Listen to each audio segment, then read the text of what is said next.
One night in August 2016, Kyoya was on a bus heading to his parents' house. Since he could not sleep, he pulled out his phone and started watching an official stream from Succeedsoft. During the stream, Succeedsoft announced the launch of a new game. Kyoya was surprised to learn that the scenario for the game was written by Koego Kyuichi, the theme song was performed by Nana, and the character designs were created by Akishi Mashino. The three of them were known as stars of the Platinum Generation. Kyoya was certain the production cost for the game must have been huge and the reaction from fans would be incredible. Kyoya had always loved games, anime, and light novels, and he had dreamed of working in that industry. In the past, he quit his office job and joined a Bisujo game development company, but the reality was far harsher than he had imagined. The games they made did not sell, and the company eventually shut down. By the next morning, the bus reached its destination. Kyoya got off and continued his trip on foot. At 28 years old, he was still single and broke. He had lost his job and could not pay his rent, so he used the little money he had left to buy a ticket to his parents' home. After arriving, he immediately lay down in his old room. At that time, he had no job and had tried many different roles, from directing to video editing, image editing, art assistance, sub-scenario writing, and even logo design, but none of them had led anywhere. While browsing through Aki's character designs on his phone, Kyoya admired how amazing they looked. Suddenly, he received a call from his younger sister, Miyoko. She said she had found something while going through his old belongings, an acceptance letter from an art school. She told him she would bring it over. The discovery brought back memories of the time when Kyoya had been unsure about which school to choose. He once had the chance to pick between an economics program at a regular school and a visual arts program at an art school. His admiration for creators had pushed him to take the art school entrance exam just for the experience, and he actually passed. However, he never enrolled because he lacked confidence in becoming a creator. Kyoya could not help but imagine what might have happened if he had chosen the art school back then. The Platinum Generation members were all around his age, so if he had attended that school, he might have become someone like them. He even wondered if it would ever be possible to return to that time. As Kyoya drifted to sleep, Miyoko's voice woke him up. She handed him the letter and left. At that moment, Kyoya realized he could never go back to the past. All he could do was start searching for a job again. One night in September 2016, Kyoya was walking through the city after receiving yet another rejection message from a company he had applied to. His situation felt painfully unlucky. While crossing a bridge, he noticed a girl standing alone. She looked lonely, and when she began taking off her shoes, Kyoya panicked. Thinking she might be in danger, he shouted and ran toward her, pulling her back to safety. Later that night, they talked at a cafe. The girl introduced herself as Eiko. Kyoya apologized repeatedly, explaining that he thought she might have been trying to harm herself. Eiko was surprised and asked if she had really looked like someone with that intention. Feeling awkward, Kyoya admitted that she simply seemed lonely. Eiko eventually shared that she was dealing with a serious problem at work. One of her staff members had suddenly left during a critical time. It turned out that Eiko worked at a game development company and was searching for someone who could handle direction, image, and video editing and had general knowledge of web development. Kyoya said he might be able to help with those tasks. After a brief conversation, Eiko asked him to come to her office the next day. The following morning, Kyoya went to the address Eiko had given him. He was stunned when he arrived and saw that it was the headquarters of Succeedsoft. He lightly slapped his own cheeks to motivate himself, realizing this could be the chance of a lifetime. He then walked toward the building of Development Group 2. Inside, Kyoya met Eiko again. She greeted him warmly and introduced herself formally as the leader of Succeedsoft's second development group. Kyoya greeted her politely and could not hide his amazement. Even though Eiko might be younger than him, she was already leading a team, a remarkable achievement compared to where he was in life. Eiko explained what his work would involve and led him to the materials room, a space used to store reference items for new projects. The room was messy because of a shortage of staff. She told Kyoya that his first assignment was to organize the entire room. Although it sounded like a tough task, Kyoya was grateful to have found a new job. He immediately started sorting through the folders on the computer, arranging them in a clear order. By the end of the day, he had accomplished a lot, organizing files with both numbers and letters for easy identification, creating digital backups, storing printed copies on shelves, labeling toys and figurines, and logging everything into the computer. When Eiko checked the room, she admitted that Kyoya's work had exceeded her expectations. One day in September 2016, one of Kyoya's co-workers asked him for help to speak with a writer over the phone, saying that Kyoya's gentle and thoughtful approach was exactly what they needed. His presence in the office was truly helpful to everyone around him. His work results were excellent and always met the targets, and he never hesitated to lend a hand to others. Eiko felt genuinely happy to see him there. That evening, Eiko invited Kyoya out for dinner. She admitted that she was glad because back then, she once mistook Kyoya for someone who was about to jump off a bridge. They both smiled as they recalled that moment. Eiko explained that during that time, she had been dealing with a lot of worries and had grown tired of everything. She shared how the social game developers considered her team a budget burden and even disrupted their progress. Kyoya was surprised that anyone would do such a thing, especially since the project that year was such a major one. According to Eiko, some people simply didn't want to celebrate, and to those who didn't care, an anniversary might have felt like a pointless event. Eiko wanted to make sure the project would run smoothly because it was a significant collaboration with the Platinum Generation. She admitted that Kyoya's arrival at Succeed Soft had been a huge help to her. Kyoya told her that the project was very special to him as well. When Eiko noticed the wallpaper on Kyoya's phone, she immediately understood how much he admired the art of Akishima Sino. Eiko expressed her hope that Kyoya could become a permanent employee. According to his contract, after 6 months of work, he would be eligible for a full-time position.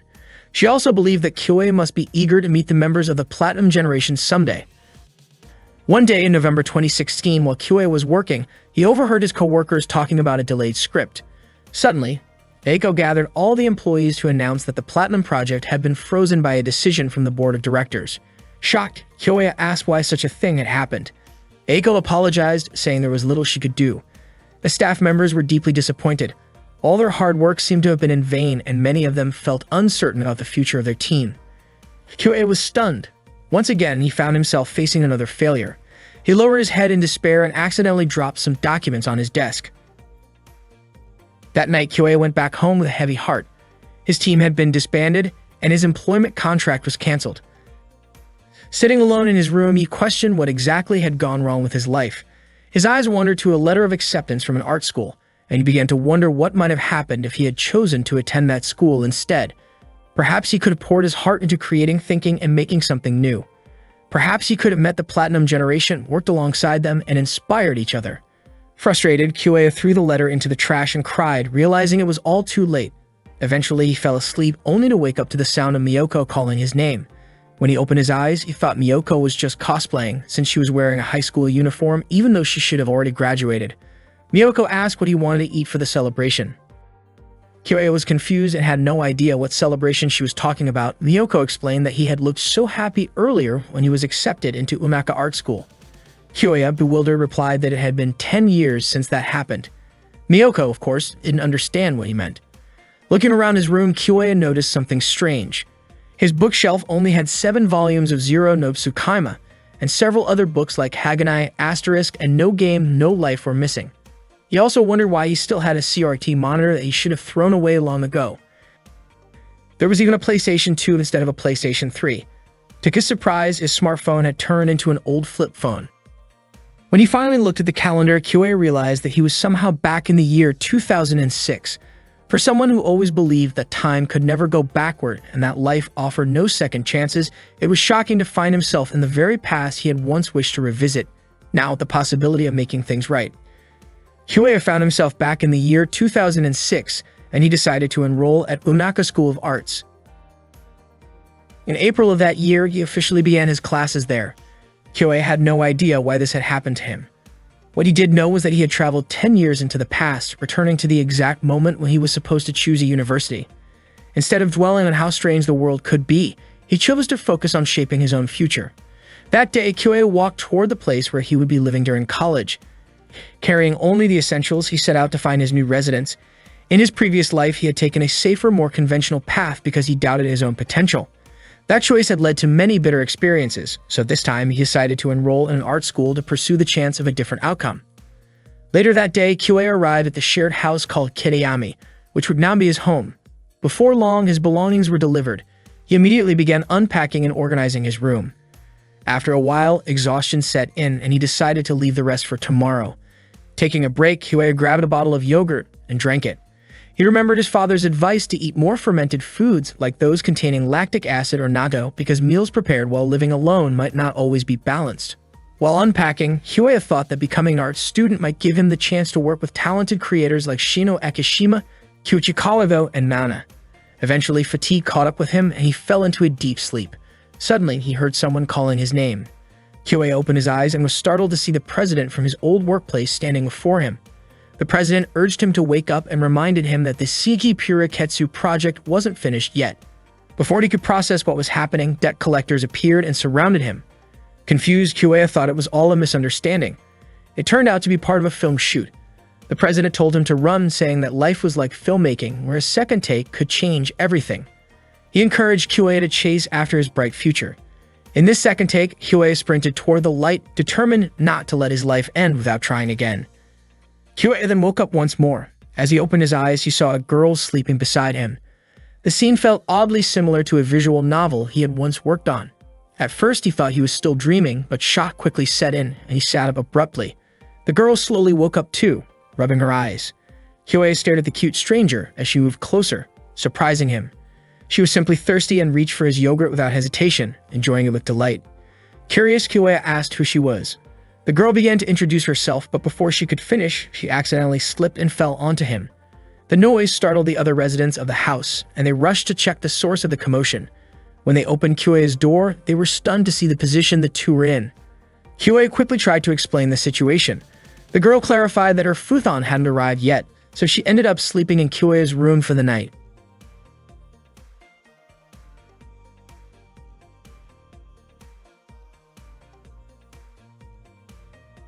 The four residents of the Kitayama house introduced themselves to each other in the living room. Kogure Nanako was the first to speak, sharing that she came from Shiga Prefecture. Kyoei guessed that Nanako was probably popular and had a slightly flashy gyro vibe. The guy sitting next to Nanako joked about whether Kogure sounded like the name of a crime family. Feeling offended, Nanako immediately punched him lightly in protest. The guy then introduced himself as Rokuanji Tsurayuki, and Nanako commented that the surname Tsurayuki sounded pretty cool. After that, Kyoei introduced himself. Nanako then asked Kyoei to explain what had happened since yesterday. Kyoei told them that everything was just a series of unfortunate coincidences. Tsurayuki was surprised that Kyoei had ended up sleeping next to a girl he had just met by pure accident. Nanako didn't believe the story so easily and playfully threw a pillow at Kyoei. The girl who had shared the room with Kyoei then introduced herself. Her name was Shino Aki, and she was from Fukuoka. Tsurayuki pointed out that the name Shino Aki sounded more like a boy's name. Aki explained that Shino was her family name while Aki was her given name, but Kyoei and the others ended up calling her by the nickname Shinoaki instead. Kyoei, Aki, Tsurayuki, and Nanako would now be living together in the Kitayama house. Kyoei and Aki shared the second floor, while Tsurayuki and Nanako stayed on the first floor. They divided household chores for the week, and that day it was Kyoei's turn to cook. While preparing the meal, Kyoei kept glancing at Aki and Nanako as they chatted, thinking to himself that both of them were incredibly cute. He remembered the incident from the day before and told himself he needed to be more careful to avoid any misunderstandings. That morning, Kyoei left the house with his three friends. They all turned out to be in the visual arts department.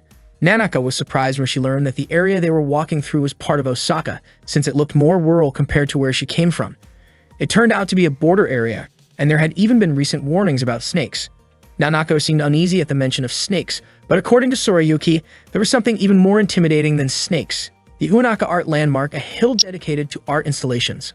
When they finally reached the visual arts classroom, they saw that quite a lot of students had gathered there. Everyone found their assigned seats, and Kyoei and his friends split up to locate their numbers. Not long after, a muscular guy arrived and sat next to Kyoei. He introduced himself as Genkiro and looked genuinely excited to have joined the art school. Kyoei greeted him, and they started talking. Genkiro asked if Kyoei played any sports, but Kyoei admitted that he only watched baseball on TV. Genkiro began sharing stories about baseball players of that era and asked Kyoei which player he liked the most. Kyoei mentioned Udani, only to realize that Genkiro had never heard of the name. That made Kyoei suddenly remember that it was still 2006, while he himself had already lived through life up to 2016 in his previous timeline. He reminded himself to be careful with what he said. Not long after, the professor's assistant Misaki entered the classroom to give a welcome speech. Misaki suggested doing a quick survey by asking who among the students wanted to become film directors, scriptwriters, anime creators, game developers, and so on. The students eagerly raised their hands according to their interests, their faces full of excitement. But then Misaki suddenly shared a sobering fact. The Unaka Art School had 135 graduates from the visual arts department the previous year, and only 8 of them had actually found jobs. The students were shocked. Nanako guessed the number might have been around 42, but the reality was far lower, even though it was still more than the year before. Misaki explained that everyone first needed to meet their basic living needs, which required money. Games, anime, and films were forms of entertainment, and people only considered them important once their basic needs were fulfilled, which meant those industries had a lower priority. Misaki added that people entering these creative fields often walk a fine line between eccentricity and foolishness. However, if that foolishness could reach a level so extreme that no one else could replicate it, it could become something valuable. And that was exactly what Misaki hoped to see from them. If they were going to be bold, they had to take it to a level that others couldn't reach. After class ended, Kyoei reflected on what Misaki had said. It seemed that their chosen path would not be easy. He realized that the film, anime, and game industries were narrow fields where only a few names could truly rise to fame. Even those known as the Platinum Generation did not all end up shining brightly. Having already experienced the future once, Kyoei understood this reality well. There was no point in feeling discouraged so early, so he reassured himself to keep moving forward. As he was about to leave the classroom, Kyoei noticed a student ID card that had fallen out of a girl's bag. He picked it up and returned it to her, only to be stunned when he saw that it belonged to Eiko, the team leader from Succeed Soft. Without thinking, Kyoei accidentally called her leader. Eiko looked puzzled since she wasn't part of any club at school. Kyoei quickly apologized and handed her the card. After thanking him, Eiko left the room and Kyoei couldn't believe that they were actually enrolled in the same department. He began to wonder if the entire Platinum Generation might already be present in that very classroom. After that, the visual arts class began, but Kyoei and his friends didn't start making a film right away. They first spent time observing the senior students and learning everything they could about filmmaking. Once the observation session ended, Kyoei quickly headed to his next class. On the way, he happened to see Eiko managing a film production. Kyoei wasn't surprised at all to see her in the spotlight, and he silently admired her skills. Later, while attending a screenwriting theory class, Kyoei began to worry about whether he could ever reach the level of the so-called Platinum Generation. During a lecture, Sorayuki fell asleep, clearly exhausted from working late the night before. Kyoei tried to wake him, but it was obvious that Sorayuki was still tired. Meanwhile, Nanako and Aki looked relaxed, almost unmotivated, which oddly enough gave Kyoei a sense of relief. He thought that if everyone around him were as intense and driven as Eiko, he might feel overwhelmed in class. At that moment, the professor explained that there are 10 key elements to consider when writing a script. However, he only listed 8 of them and then asked the students to identify the remaining 2. Eriko eagerly raised her hand and answered that one of the missing elements was complication, which refers to unexpected developments in the story that often lead to setbacks for the protagonist. She explained that a perfect main character wouldn't be interesting without flaws, and by introducing complications, a story naturally creates more drama. The professor praised her response and asked her to provide the final element. Instead of answering again, Eiko playfully called on Sorayuki, who was still half asleep, to give the last one. The professor chuckled, calling Eiko both clever and a little mischievous. The professor then turned to Sorayuki, asking him to share his answer. Still waking up, Sorayuki received a quiet hint from Kyoei that the professor wanted the final element. After thinking for a moment, Sorayuki replied that it was the role of the antagonist. He explained that the enemy of the protagonist could be a person or an organization, and among the 10 elements, this one is especially important for maintaining tension until the story reaches its climax. The professor praised his answer and remarked that Sorayuki's insight was impressively complex. Sorayuki thanked him, while his classmates were surprised that he had come up with such a sharp response. Seeing this, Kyoei realized he couldn't afford to relax as much as he had previously thought. During the lunch break, Kyoei sat with Sorayuki, Nanako, and Aki in the cafeteria, chatting about the class. Everyone was impressed by Sorayuki's answer, but he humbly said that he had only repeated something he had read in a book. Nanako admitted she didn't expect the usually intimidating professor to praise him. Sorayuki joked that the professor was probably just being kind to the new students. He then invited Nanako to join him for the third period visual arts theory class, and the two of them left together. After they were gone, Aki commented that Sorayuki was amazing, while she herself didn't feel confident in any particular specialty, which made it harder for her to keep up. Kyoei admitted he felt the same way. He had once believed that the extra 10 years of life experience he carried with him would give him an advantage, especially since he had some exposure to the entertainment industry, but he was starting to realize that his basic knowledge was still lacking. His shallow experience alone wasn't enough to match real talent or deep understanding. While thinking about this, Kyoei suddenly noticed Aki looking at him. Surprised, he almost spilled his drink. Aki asked why he seemed so worried. Kyoei quickly said it was nothing serious, which made Aki feel relieved. Curious, Kyoei asked why Aki chose to attend an art school. He mentioned that he had seen her completely focused during a photography class and wondered if she might want to become a camera operator. Just then, Genkiro suddenly appeared and startled Kyoei. Surprised, Kyoei asked why Genkiro was wearing such an unusual outfit. Genkiro explained that it was the uniform of his club, an Ninjutsu study club. Apparently, only Umaka University in Japan had such a club. However, it seemed that Ginkiro's real reason for joining was because of a senior Komochi member he admired. Aki laughed, saying Ginkiro looked like he was having a great time in the club. Ginkiro encouraged both Kyoya and Aki to join as well, assuring them it was a lot of fun. After that, Kyoya and Aki headed straight to the club room, but when they arrived, it didn't see a single student there. A few moments later, two senior members called out to them from upstairs and invited Kyoya and Aki to join their club activity. Everyone was holding a welcome party for the new students of 2006, celebrating together with a cheerful toast. Kyoya looked a bit worried, wondering if it was really okay for them to join even though they hadn't decided to become members of the club. According to Aki, it was fine since the seniors hadn't asked them about that at all. They all enjoyed the late afternoon atmosphere, having fun together until the sun began to set. While Kyoya was about to start a conversation with Aki, Sayori unexpectedly fell asleep on his shoulder. Kyoya couldn't help but smile as he looked at her. Later that night, Kyoya carried Aki on his back as they walked home. Halfway through the walk, Aki woke up. She apologized for troubling him, but Kyoya assured her it was no problem. He understood that she was exhausted since they had been busy ever since the entrance ceremony. Aki commented that Kyoya was surprisingly dependable, even admitting that she was a little surprised they were actually the same age. To her, Kyoya seemed to care about everyone and remained calm for someone who was just 20, though at times he looked tired from thinking too much.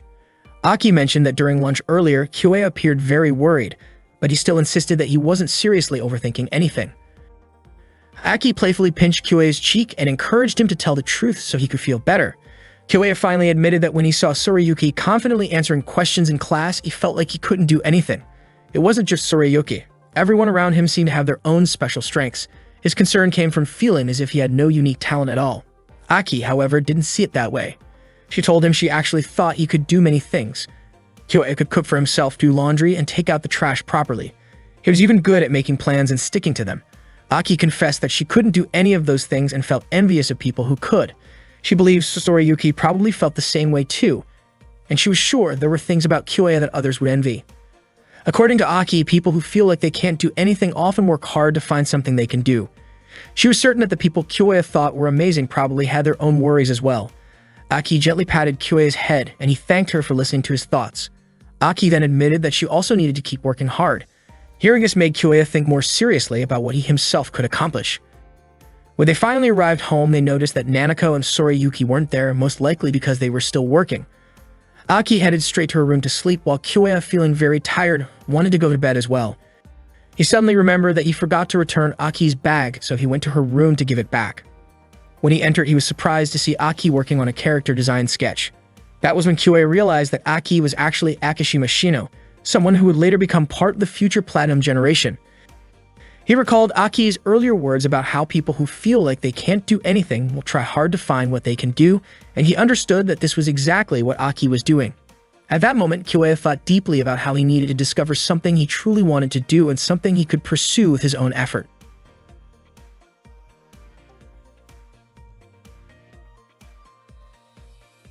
Aki scolded Tsurayuki for eating her ramen without permission. Tsurayuki apologized and offered to make it up to her by buying sukiyaki instead.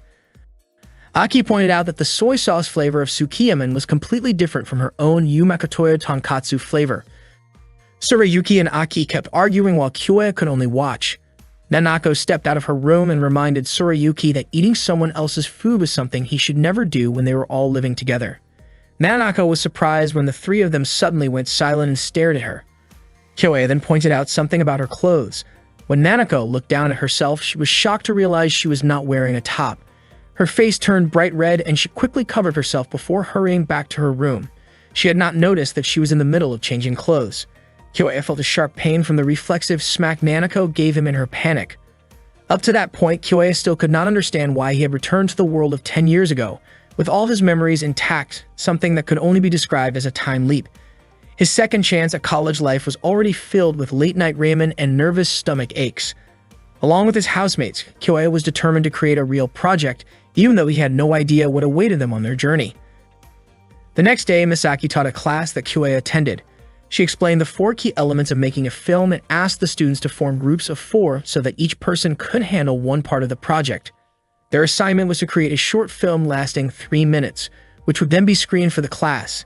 Nanako was surprised that it meant everyone would watch their work, while Aki was excited and wanted them to make something impressive.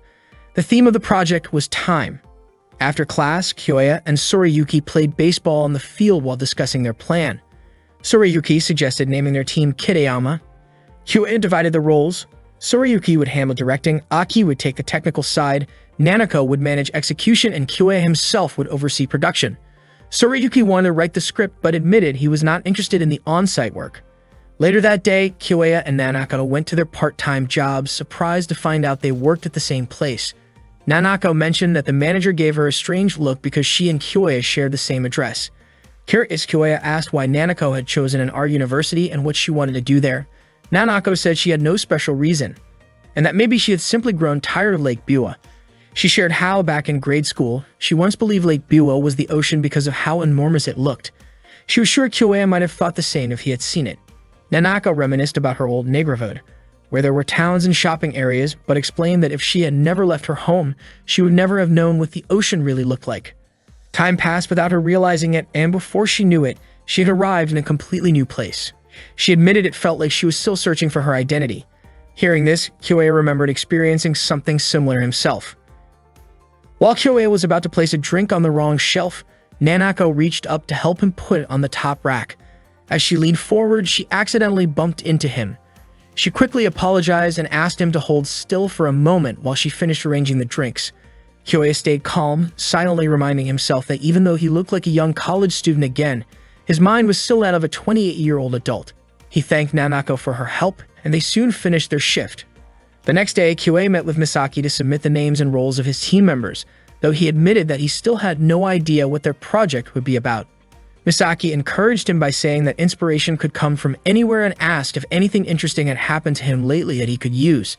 Kyoya recalled the moment when Nanako had stepped out of her room while changing in the awkward accident at work. His face flushed at the memory, and he quickly excused himself from the room, realizing he needed to decide on their concept soon.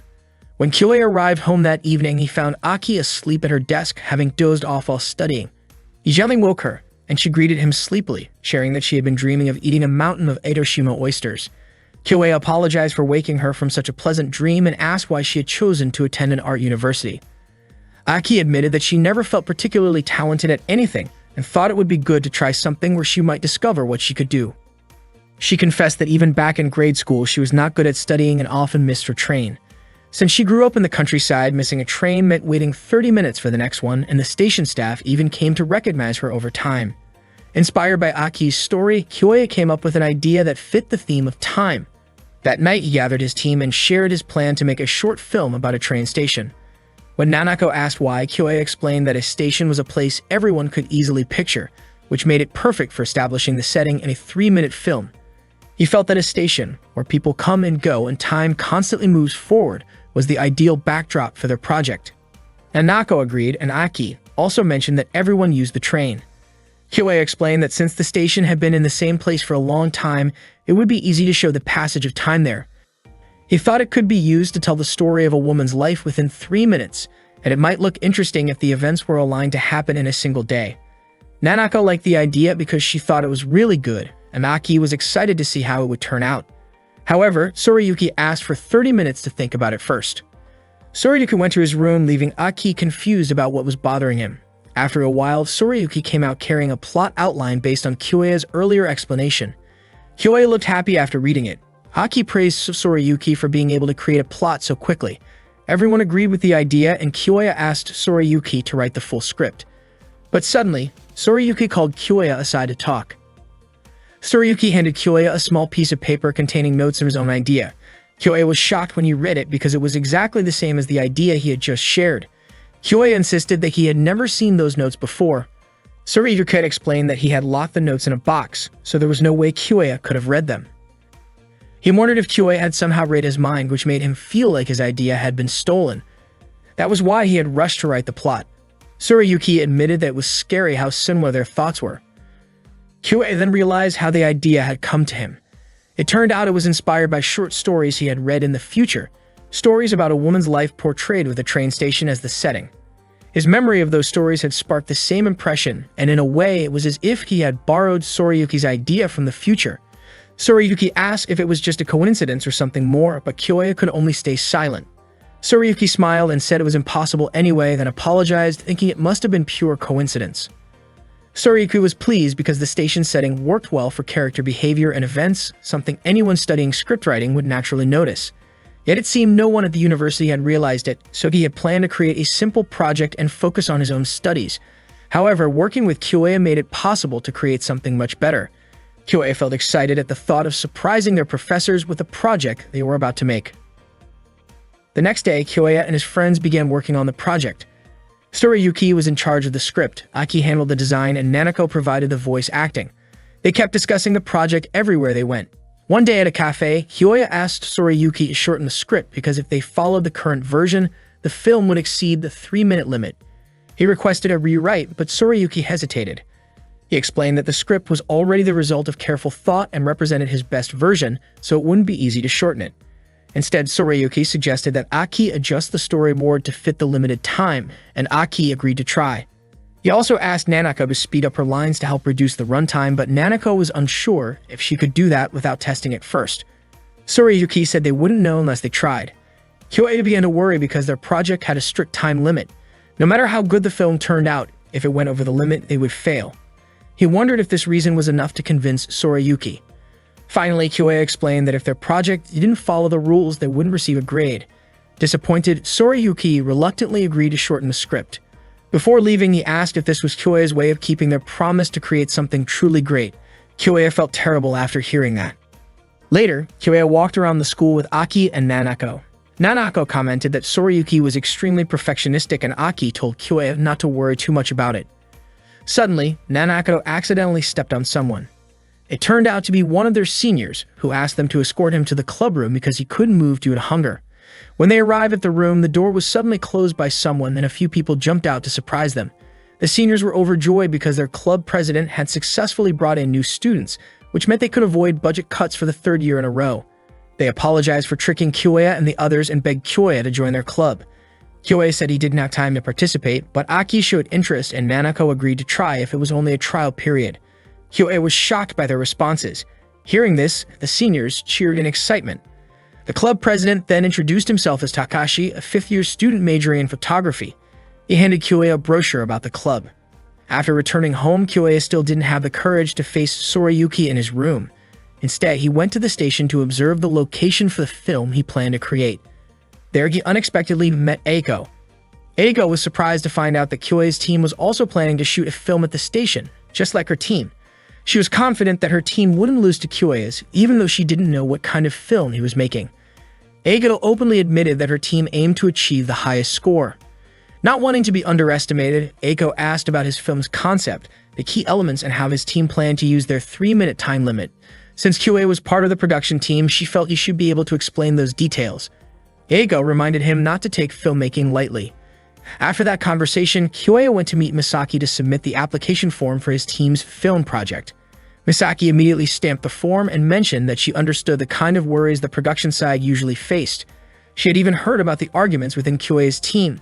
Misaki then showed him a script from a previous project that had gained a lot of attention and even seemed like it could win awards. However, despite the initial excitement, the film's reputation ended up being poor. The director and cast apparently acted without proper coordination. The runtime was too long and the pacing was ruined, wasting the strength of the story.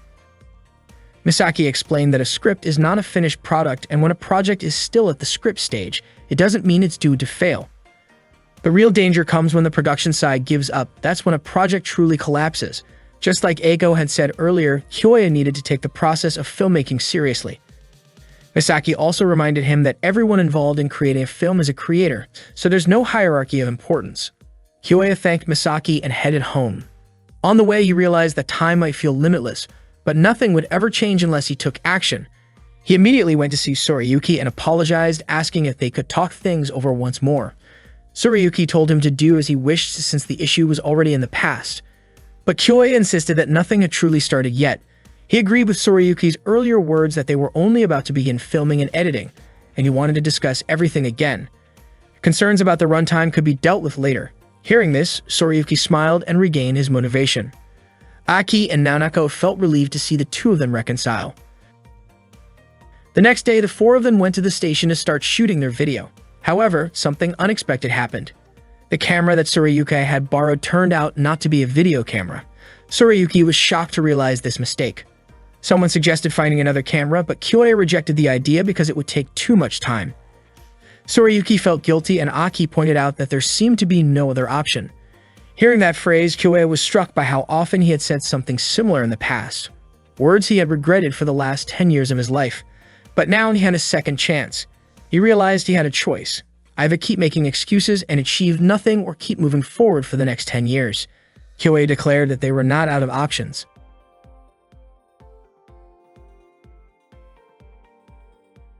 The day of the short film screening finally arrived, and the students gathered in the theater room to watch the projects.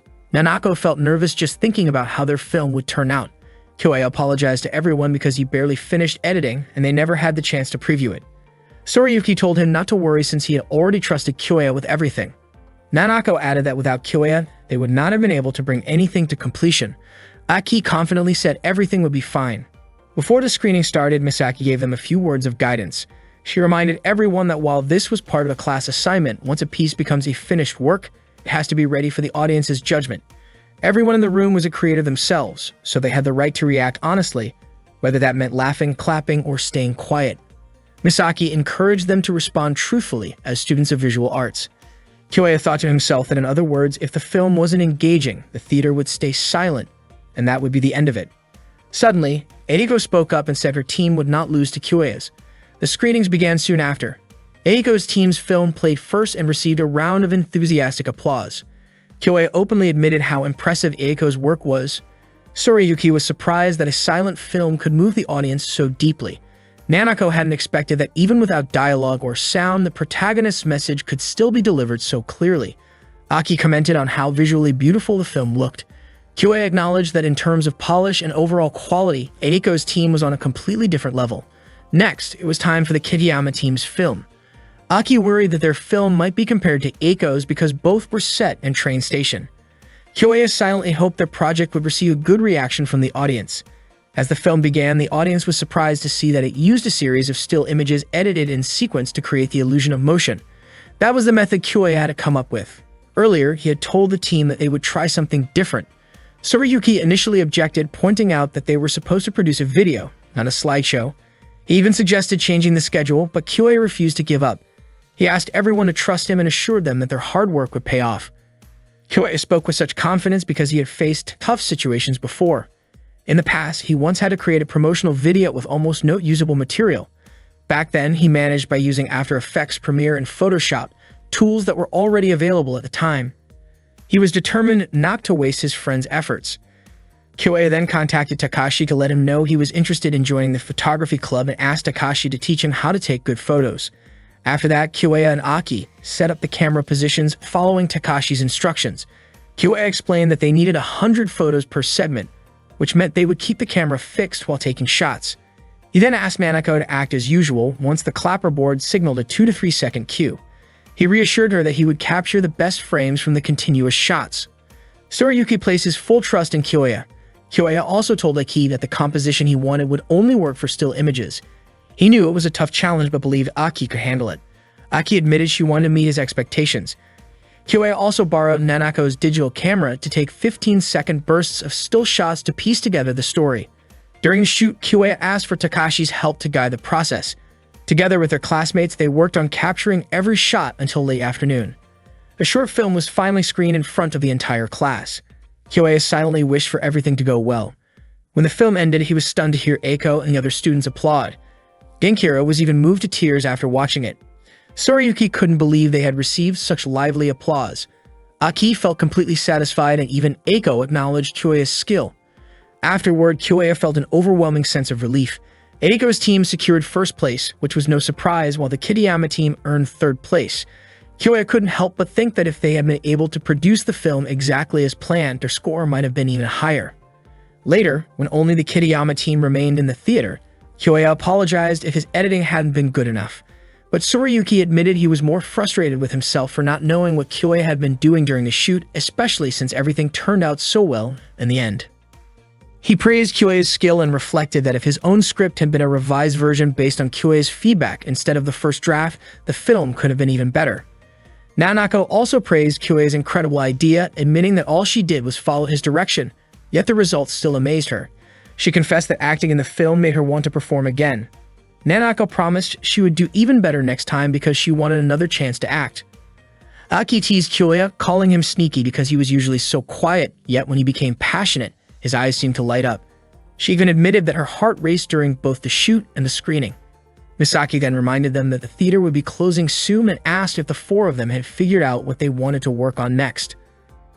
Aki, Nanako, and Sorayuki each decided they wanted to become even better than Kyuei. Misaki smiled warmly, happy to see the determination in all of them. Meiki told the group that there would be another assignment after the holiday, and she asked the three of them to be ready to respond to Kyuei. As they left the theater room, they talked about the mistakes they had made. They went over Sorayuki's error in handling the equipment, Aki's issue with the timing when creating the storyboard, and Nanako's unexpected desire to act, which had completely surprised Kyuei. At that moment, Kyuei thought that if he could put pressure on the Platinum generation he admired so much, then maybe his decision to remake his life was starting to move in a better direction. Meanwhile, Eiko visited Misaki in her room. She admitted that she was upset about why Kyuei's team did not earn first place. Misaki explained that Kyuei's team created something unusual for a school project and suspected that this wasn't accidental. She believed that the team must have run into problems when requesting equipment. Misaki said that the film wasn't fully planned out, but even so, it had been a long time since she had seen something as interesting as that. If Kyuei's team had actually made that recording as a way to overcome obstacles, then Kyuei's problem-solving ability was far from ordinary. Eiko agreed with her. Misaki then revealed her plan for the next semester's assignment, saying that she wanted Eiko to work together with Kyuei's team. Eiko was surprised to hear this. Misaki teased that she was sure Eiko was interested in Kyuei. Eiko quickly clarified that she was only fascinated by Kyuei's talent as a producer. Misaki smiled and said that was exactly what she meant. Eiko's face turned red with embarrassment, and feeling annoyed, she quickly left Misaki's room. It turned out that Misaki and Eiko were sisters. Misaki couldn't help but think to herself that her little sister was indeed adorable. Later that day, Nanako and Kyuei finished their part-time work. Nanako apologized for asking Kyuei to take the shift that day, then invited him to go to a karaoke place. It had been a long time since Kyuei had gone to karaoke. Nanako admitted that she really enjoyed karaoke, or more accurately, she loved music and singing. The moment Kyuei heard Nanako sing, his heart felt move even though her voice was honestly pretty off-key. After finishing her song, Nanako confessed that she knew she wasn't a good singer. She shared that her grandmother used to play traditional Minyo music at home and had taught her since she was a child, but she never played it well because she couldn't correct her pitch problems. Nanako explained that when she sang alone, she never knew what to improve, which was why she wanted to sing karaoke with Kyuei. Kyuei agreed, and Nanako was overjoyed that he accepted. After leaving the karaoke place, they walked home together. Nanako admitted that singing in front of Kyuei felt surprisingly easy and made her really happy. Suddenly, Kyuei suggested that Nanako should upload her singing online after practicing and gaining more confidence. He wanted to record her singing and share it on a video site so more people could see it. But Nanako immediately refused, saying she didn't want to do that because she was sure people would criticize how bad her singing was. Kyuei tried to reassure her, saying they could upload it once her quality improved, but Nanako still declined, insisting she didn't want to show it to the whole world because it felt like seeking attention. Kyuei then suggested uploading it to a Japanese video-sharing site instead. Nanako had never even heard of that site before. It turned out that the site would only be launched at the end of the year. Hearing that, Nanako finally softened and agreed. Kyuei became excited, deciding to make it a goal for Nanako to practice singing and reach that milestone together. The next day, the photography club held a small celebration for the end of the semester, and for the art club's budget increased thanks to their new members. Everyone raised their glasses for a toast. Takashi suggested that they all introduce themselves again. He was happy because, thanks to Kyuei and the others, the photography club was able to survive. After Takashi finished his introduction, it was Yurika's turn. She was a third-year student majoring in industrial arts and proudly showed some of her sculptures and handmade crafts. Next came Mikio, who introduced himself with a beautiful singing performance. Nanako was amazed by his voice. Mikio, a second-year music student, clearly had many talents, which Yurika also pointed out. After that, Masaru stepped forward with a dramatic pose and performed a dance routine. He was a third-year student in the theater arts program and presented a lively bacchanale-style dance while playfully sipping on a drink. At one point, he suddenly sprayed the soda he was drinking into the air, which made everyone laugh. Takashi jokingly called it the Vesuvius eruption. Once the club gathering ended, Kyoya and Aki decided to head home together, while Nanako left for her part-time job. As Kyoya and Aki walked side by side, Aki looked genuinely happy. She shared how much she enjoyed spending time with Takashi and the others. Kyoya agreed, saying that the group might seem eccentric, but they were also incredibly talented. Out of nowhere, Aki brought up something more personal. She admitted that she knew Kyoya had once seen her drawing in her room. She explained that she usually kept that a secret, but that day she had forgotten to lock her door. Kyoya immediately apologized, saying he shouldn't have looked, but Aki reassured him that it was fine. She then confessed that she often felt like she couldn't do anything as well as the others. She struggled with everyday tasks, wasn't great at schoolwork, and wasn't athletic either. The only thing she truly loved was drawing. Unfortunately, it never seemed to lead anywhere. Aki shared that even though she had won some awards, she believed that wasn't enough to make a living. That was why she decided to study visual arts, hoping it might help her find work in television someday. She admitted that she had always been too nervous to join the art club. Drawing was something she loved, but she couldn't fully enjoy it because of her lack of confidence, so she kept it hidden. Aki revealed that she secretly wished her eyes could shine with the same determination she saw in Kyoya's, but she felt like that would never happen. Because of that, she was starting to think it might be easier to give up on drawing altogether. Kyoya immediately protested, his voice firm and filled with emotion. He begged her not to quit, saying he didn't want her to stop drawing under any circumstances. Aki was surprised by how strongly he reacted. Kyoya then shared something heartfelt. In the life he lived before he came back to this timeline, he had always used Aki's artwork as the wallpaper on his phone because her drawings were a constant source of comfort for him. He told her how much he genuinely loved her art. Hearing those words moved Aki deeply. She remembered the time on set when Kyoya told her that only she could create a certain piece of work, which was why he asked her to do it. Overwhelmed with happiness, Aki wrapped her arms around him in a warm hug. Her heart was racing as she confessed how much his words meant to her. She never imagined someone would see her that way. Aki then said she had already made up her mind. Her goal from that day forward was to keep learning and to draw a world that she wanted Kyoya to see. When Aki asked if Kyoya also had a goal, he smiled and said that he did, but he wasn't ready to tell her yet. Aki smiled back, promising that she would work hard until the day he was willing to share it with her. In truth, one of Kyoya's personal goals was to hear Aki say those very words 10 years in the future. And with that moment, the remake of Kyoya's life had only just begun.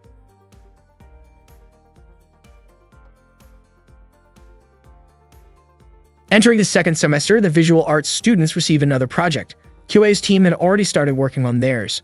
The script, storyboard, and location scouting were all progressing smoothly. That day, the team planned to begin filming. Their chosen location was the beach, but a heated discussion broke out between Eiko and Sorayuki. Kyoya and Genkiro could only stand by and watch the two of them argue. Kyoya grew restless because the recording had a strict time limit. He went over to wake Aki, who had fallen asleep. As soon as she heard Kyoya calling her, Aki opened her eyes and stretched her arms. Kyoya quickly turned his gaze away, his face turning red as he tried to stay focused and asked her to get ready. His cheeks flushed again when he glanced at Nanako, who looked striking in her swimsuit. Kyoya asked if Nanako had memorized her lines, and she confidently replied that she had, saying she really wanted to become an actress. Surprised by Kyoya's nervous behavior, Nanako tilted her head in curiosity, while Kyoya hurried off to check on Sorayuki and Eiko. He asked if their argument was finally over, only to learn that they were still debating how to cut a particular line of dialogue. Kyoya stepped in to mediate and urged them to start filming right away. Realizing she was wasting time, Eiko decided to stop arguing and walked away, but Sorayuki, still trying to say something, accidentally tugged on the strap of Eiko's bikini. The strap came loose, leaving Eiko embarrassed and flustered. Her face turned bright red as she quickly covered herself. Out of shock and frustration, she shouted and gave Kyoya a reflexive slap, even though he hadn't done anything. On the train ride home, Kyoya asked if Eiko was still upset about what happened earlier, but she brushed it off. Instead, Eiko brought up a different topic, equipment for the shoot. She found it strange that first-year students were allowed to borrow filming equipment for several days when, by rule, they were normally restricted. Their beach shoot was scheduled to last 3 days and 2 nights, which seemed impossible without special arrangements. Eiko suspected that Kyoya had done something to make it happen, and he admitted that he had. That night, Kyoya and Eiko helped some seniors with their own filming project. Their task was to make sure no strangers walked into the shoot. When a passerby appeared, Eiko quickly called the senior in charge, got permission, and then let the person through. Kyoya praised how smoothly she handled the situation. It turned out Kyoya had volunteered to assist the seniors so that he could use the equipment when it wasn't in use. Since third-year students were allowed to borrow the gear for up to a week, his plan gave their team more access than usual. Still, Kyoya knew this technically went against the rules. Eiko worried about what would happen if the professor found out.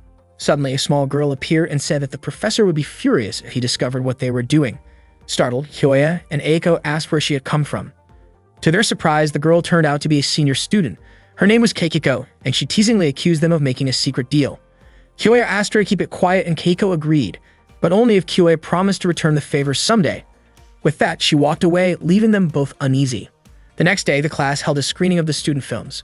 The movie from the Kitayama Plus team received an enthusiastic response from their classmates. Aki praised Nanako for working so hard on her performance. Kyoya commented that their film turned out great, but Eiko said she felt something about it was strange. She explained that even though it was well made, it still gave off the feeling of being carefully constructed rather than naturally compelling. Kyoya disagreed, saying the film was well executed and clearly well received. They then watched the final film of the day, and Kyoya was stunned by the incredible acting on display. Other students immediately began comparing it to the previous film, some saying the actress in the earlier one looked less impressive by comparison. Kyoya worried about how Nanako might feel hearing those remarks. After the screenings ended, Misaki announced that the highest score went to the Kitayama Plus team and congratulated them. Many classmates were surprised, wondering why their film won when the acting in the last film seemed far superior. After class, Nanako approached Misaki and asked about the ranking. She was puzzled because the last film's acting was undeniably powerful and seemed to outshine the rest. Misaki explained that filmmaking is the art of coordination. Even if one performer delivers an outstanding performance, it doesn't automatically improve other aspects of the project. She went on to say that the true strength of a film comes from a combination of factors: technical acting skills, experience, visual presentation, sound quality, and many other elements. But beyond all of that, there was one simple reason the winning film had such a strong impact. It was made with genuine seriousness and teamwork. Hearing this, Nanako began to understand the deeper meaning behind their work. After class, Kyoya and his friends went to a karaoke place to celebrate the success of their film. Kyoya thanked everyone and invited them to make a toast. The beach scenes during filming had been hot and exhausting, but everyone felt satisfied because the final result turned out great. With confidence, Sorayuki said that the scene worked well thanks to the strength of the script, but Nanako teased him, pointing out that many of his lines had actually been cut. Aki and Nanako laughed at his reaction. Kyoya felt relieved to see Nanako looking so cheerful, but Eiko quietly told Kyoya that Nanako was only pretending to be happy and seemed to be avoiding something. Kyoya replied that maybe they should give her time because she would eventually come around when she was ready. Genkiro then asked Nanako to sing a song, but she refused. Genkiro kept encouraging her, and Nanako turned to Kyoya for his opinion. Kyoya suggested that she go along with it since everyone would love to hear her voice anyway. Nanako finally took the microphone from Genkiro and began to sing. When she finished, everyone was completely stunned. Blushing, Nanako apologized if her singing wasn't good, but instead of criticizing her, the group applauded enthusiastically. Aki said Nanako's voice was impressively high, and even Genkiro admitted that her singing was better than his. Sorayuki confidently added that Nanako's skill must have come from singing Minyu songs since she was a child. Nanako smiled shyly at the compliment. After that, Eiko took the microphone from Nanako and commented that Nanako never seemed to seriously want to become an actress, but rather she truly wanted to sing. Nanako was surprised and asked why Eiko would say something like that. Eiko explained that while Nanako's short acting performance in the film had been decent, it lacked real intention and depth. She had only just realized that Nanako's acting in the movie had felt a bit artificial. According to Eiko, Nanako's singing was so good that it was obvious she had been practicing since she was young. Eiko wondered why Nanako didn't follow her true passion for music and instead chose acting. Eiko believed it was because Nanako was afraid of taking something she loved too seriously only to fail. Acting, on the other hand, gave her easy praise and allowed her to hide behind a safer choice. That, Eiko said, was Nanako's real struggle. Nanako, feeling cornered, told Eiko to stop talking.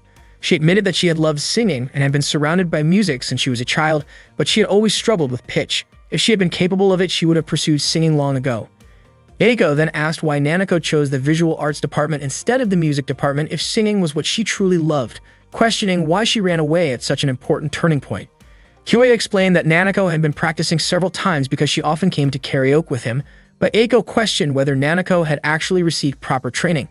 To Eiko, those casual sessions couldn't really be called practice, more like pretending to try. Eiko urged Nanako to face her true passion if she really wanted to pursue it seriously, saying she should use her talent as her real strength instead of settling for acting just to get a bit of praise. Frustrated, Nanako looked as if she might slap Eiko, but Kyoya quickly stepped in to stop her. Eiko calmly said that Nanako was free to hit her if she wanted because she knew her words were harsh enough to deserve an angry reaction. Nanako, still upset, stormed out of the karaoke room, and Eiko soon followed, saying that if Nanako wished, she would leave the team. The next day in class, Nanako looked gloomy. After the lesson ended, Kyoei tried to talk to her, but she turned him down. Later, Kyoei discussed the situation with Soriyuki and Aki. Soriyuki admitted he didn't expect Eiko to be so blunt, but Aki revealed that she also hoped Nanako would choose singing because it was what Nanako truly cared about. That was why Eiko's words had hit her so hard. Soriyuki said Nanako would eventually have to face the truth herself rather than regret it later. She needed to make a decision, give it a try, and if it didn't work out, it would be better to stop than to keep running away. After sharing his thoughts, Soriyuki left for work, clearly exhausted from back-to-back shifts. Later that day, Eiko met Kyoei at a cafe. Kyoei refused to let her quit the team. Eiko admitted she felt bad for Nanako and didn't want to cause Kyoei more trouble, but Kyoei insisted that what Eiko said was something Nanako needed to hear. He told Eiko not to worry about Nanako still being down. Eiko then confessed that she actually felt jealous of Nanako, who had a natural talent that shone brightly and had been honing it since childhood. What made Eiko angry was that Nanako acted as if she didn't care, even though she clearly possessed a gift. Eiko described Nanako's voice as expressive and captivating, capable of mesmerizing anyone. On top of that, Nanako was beautiful and charismatic, someone who truly looked like a star. Kyoei reassured Eiko that Nanako would not give up and that she was stronger than she seemed. At school, Kyoei later spotted Mikio and Masaru preparing for the upcoming school festival concert, since the three of them were part of the organizing committee. Curious, Kyoei asked Takashi about the event. Takashi happily explained that ever since the school was founded 40 years ago, all students had taken part in a huge 3-day annual celebration that attracted tens of thousands of visitors. Naturally, the art club also participated. Takashi was surprised that Kyoei didn't know about such an important tradition. While Takashi spoke with a bit of pride, Kyoei playfully gave him a light tap in response to his smugness. Yurika then revealed that their club usually borrowed a classroom to host an art exhibition, but this year, Takashi had secretly submitted a wild idea for the festival. It turned out that he proposed a maid cafe because he had always dreamed of seeing cute girls wearing maid outfits, taking pictures, and chatting with guests. Yurika immediately pulled Takashi back, telling him not to join the conversation. She said that they could not change the proposal and admitted that she had no idea how to recruit anyone. Takashi excitedly mentioned that he really wanted to meet a girl with pink hair, but Yurika quickly stepped on his head to stop him. This made Kyoei remember Keiko, so he asked Yurika about the girl with pink hair. Yurika said she had seen her before and that her name was Keiko. Just then, Keiko suddenly appeared right beside Kyoei. Takashi was thrilled and asked Kyoei who she was. Keiko explained that it had been a while since she last visited the art club room and asked if Hiro still came around. Yurika replied that Hiro had graduated 3 years ago. Yurika then asked Keiko why she had come to the club room. Keiko said that she wanted Kyoei to help her create a game and handed him her business card. Takashi pointed out that Hallucigenius Soft was a famous group. Keiko said she wanted Kyoei to guide her team, explaining that she had heard Kyoei was skilled in production. Kyoei also dreamed of making a game, but at that moment he could not accept the offer. Keiko understood his reason and told him to contact her if he ever changed his mind. She said she would keep her promise until then. Before leaving, Keiko gave him a game created by Hallucigenius Soft. When Kyoei tried the game at home, he was surprised that its quality matched that of commercial releases. The experience reminded him of the time he had worked at a game development company, and a sudden idea came to mind. He immediately went to Nanako's room and called out to her, but Nanako refused to see him. Kyoei kept asking while Nanako felt broken inside and did not want to talk to anyone. Kyoei told her that he had found something very important to him, and he would not give up until he shared it. He played a song that featured Nanako's own singing, with only a slight adjustment to the pitch. Kyoei explained that Nanako's voice had incredible potential. Moved by his words, Nanako opened her door and began to cry. She thanked Kyoei, admitting that she had never liked her own singing because her pitch was always off and it never sounded the way she wanted. That was why she had thought about using her voice for acting instead, but she now realized that it was not the right path. She finally understood what Eiko and Misaki had told her. Nanako admitted that she could not surpass someone who was serious about singing, and she realized that her acting could not truly touch people's hearts. Nanako then said that she wanted to learn and practice singing seriously, with the goal of performing many songs that could move others. Kyoei assured her that she could definitely achieve that. He held Nanako's hand and shared his idea. Nanako's face turned red as she said that she trusted Kyoei and asked him to help her with her singing. Kyoei told her that she was the one who needed to put in the effort and promised to do everything he could to support her. Nanako smiled and promised that she would definitely take action and do her best.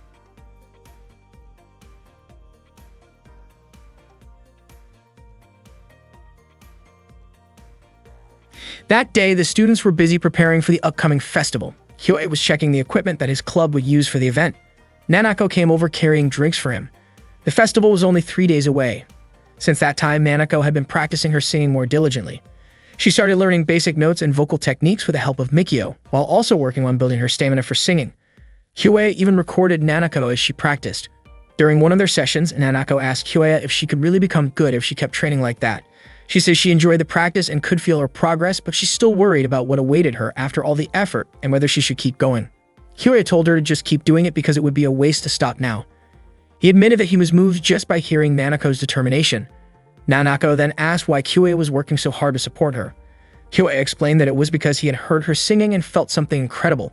He wanted to help her whenever she felt uncertain about her purpose, and he promised to keep thinking of ways to support her until she was satisfied. Nanako suddenly hugged Kyoei and said she was grateful to finally have a friend who would go that far for her. Realizing what she had done, Nanako quickly apologized for hugging him and asked him not to misunderstand. She said she truly felt thankful because she already felt better than before. Kyoei thought about how many amazing people were around him: Nanako, Aki, Tsurayuki, and Eiko. They were all working hard to create something extraordinary. Perhaps that was the reason why Kyoei had traveled 10 years back into the past. The next day, the Unaka Art School Festival finally began. The 3-day event drew large crowds of visitors. It was a historic celebration in the Kansai region, featuring special exhibitions, art displays, independent film screenings, and concerts. Genkiru handed Kyoei a pamphlet for a historical play and revealed that he would be performing in it, asking Kyoei to come watch. Meanwhile, Nanako and Aki greeted Kyoei when he arrived at the maid cafe. Kyoei was captivated by how they looked in their costumes. Nanako became flustered when she noticed Kyoei staring at her like that. Unexpectedly, Keiko also showed up in a maid outfit. She decided to help their club after hearing they were short on staff.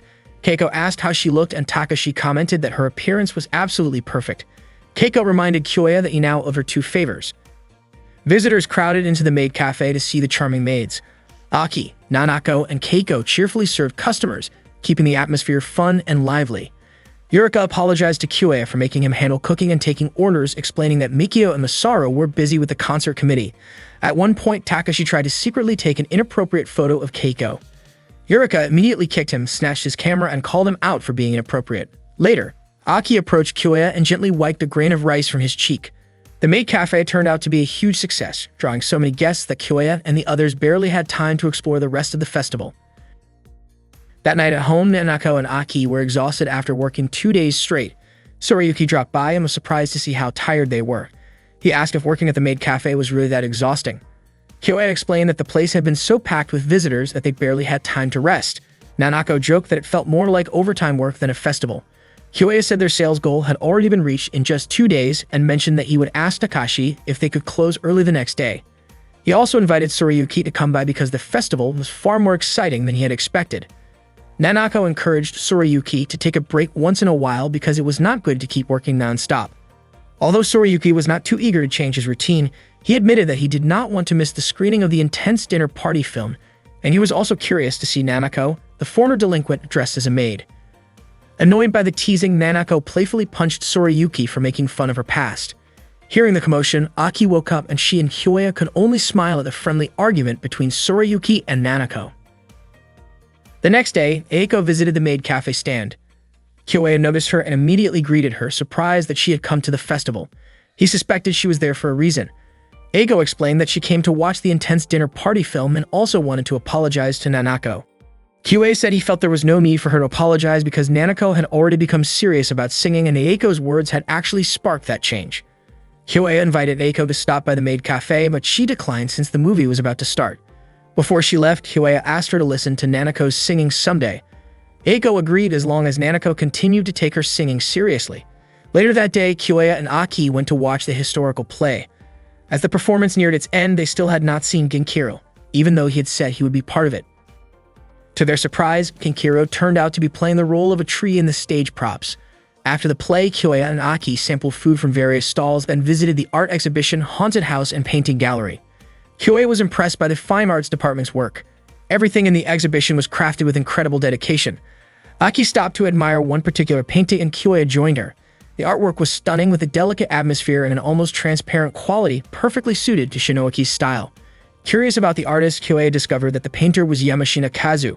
He wondered where he had heard that name before.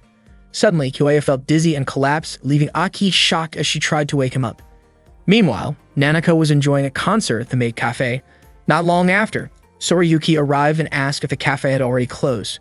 Unfortunately, he missed the chance to see all the cute maid performances, but he admitted that he was satisfied just seeing Nanako. At the same time, Kyoya slowly opened his eyes and saw Aki's face right in front of him. Aki noticed that Kyoya must have been exhausted from working non-stop. Kyoya was surprised to find himself resting on Aki's lap. He tried to get up, but Aki gently asked him to stay and rest a little longer. She softly ran her hand through his hair, saying that he was mature and capable of so many things. Aki confessed that she loved the words he had once told her, when he said he admired her art and asked her not to stop creating. Their faces moved closer, almost close enough for a kiss, but the sudden ringing of Kyoya's phone broke the moment. It turned out the senior members were calling him to discuss an urgent problem. Kyoya and Aki quickly went to meet them. The issue was that the closing guest performer had canceled. Misaru explained that the concert committee had planned for Mori Shogo to be the special guest. Mori Shogo was a big-name artist who normally would never agree to a simple school festival.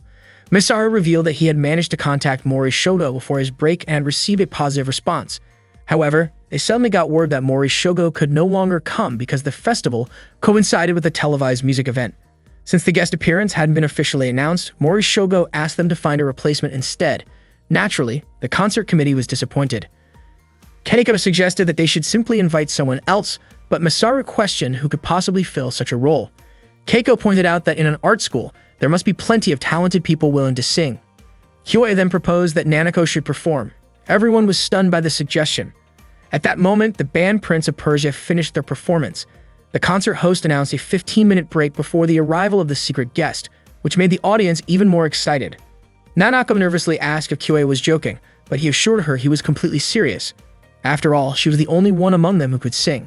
Misaru didn't immediately agree.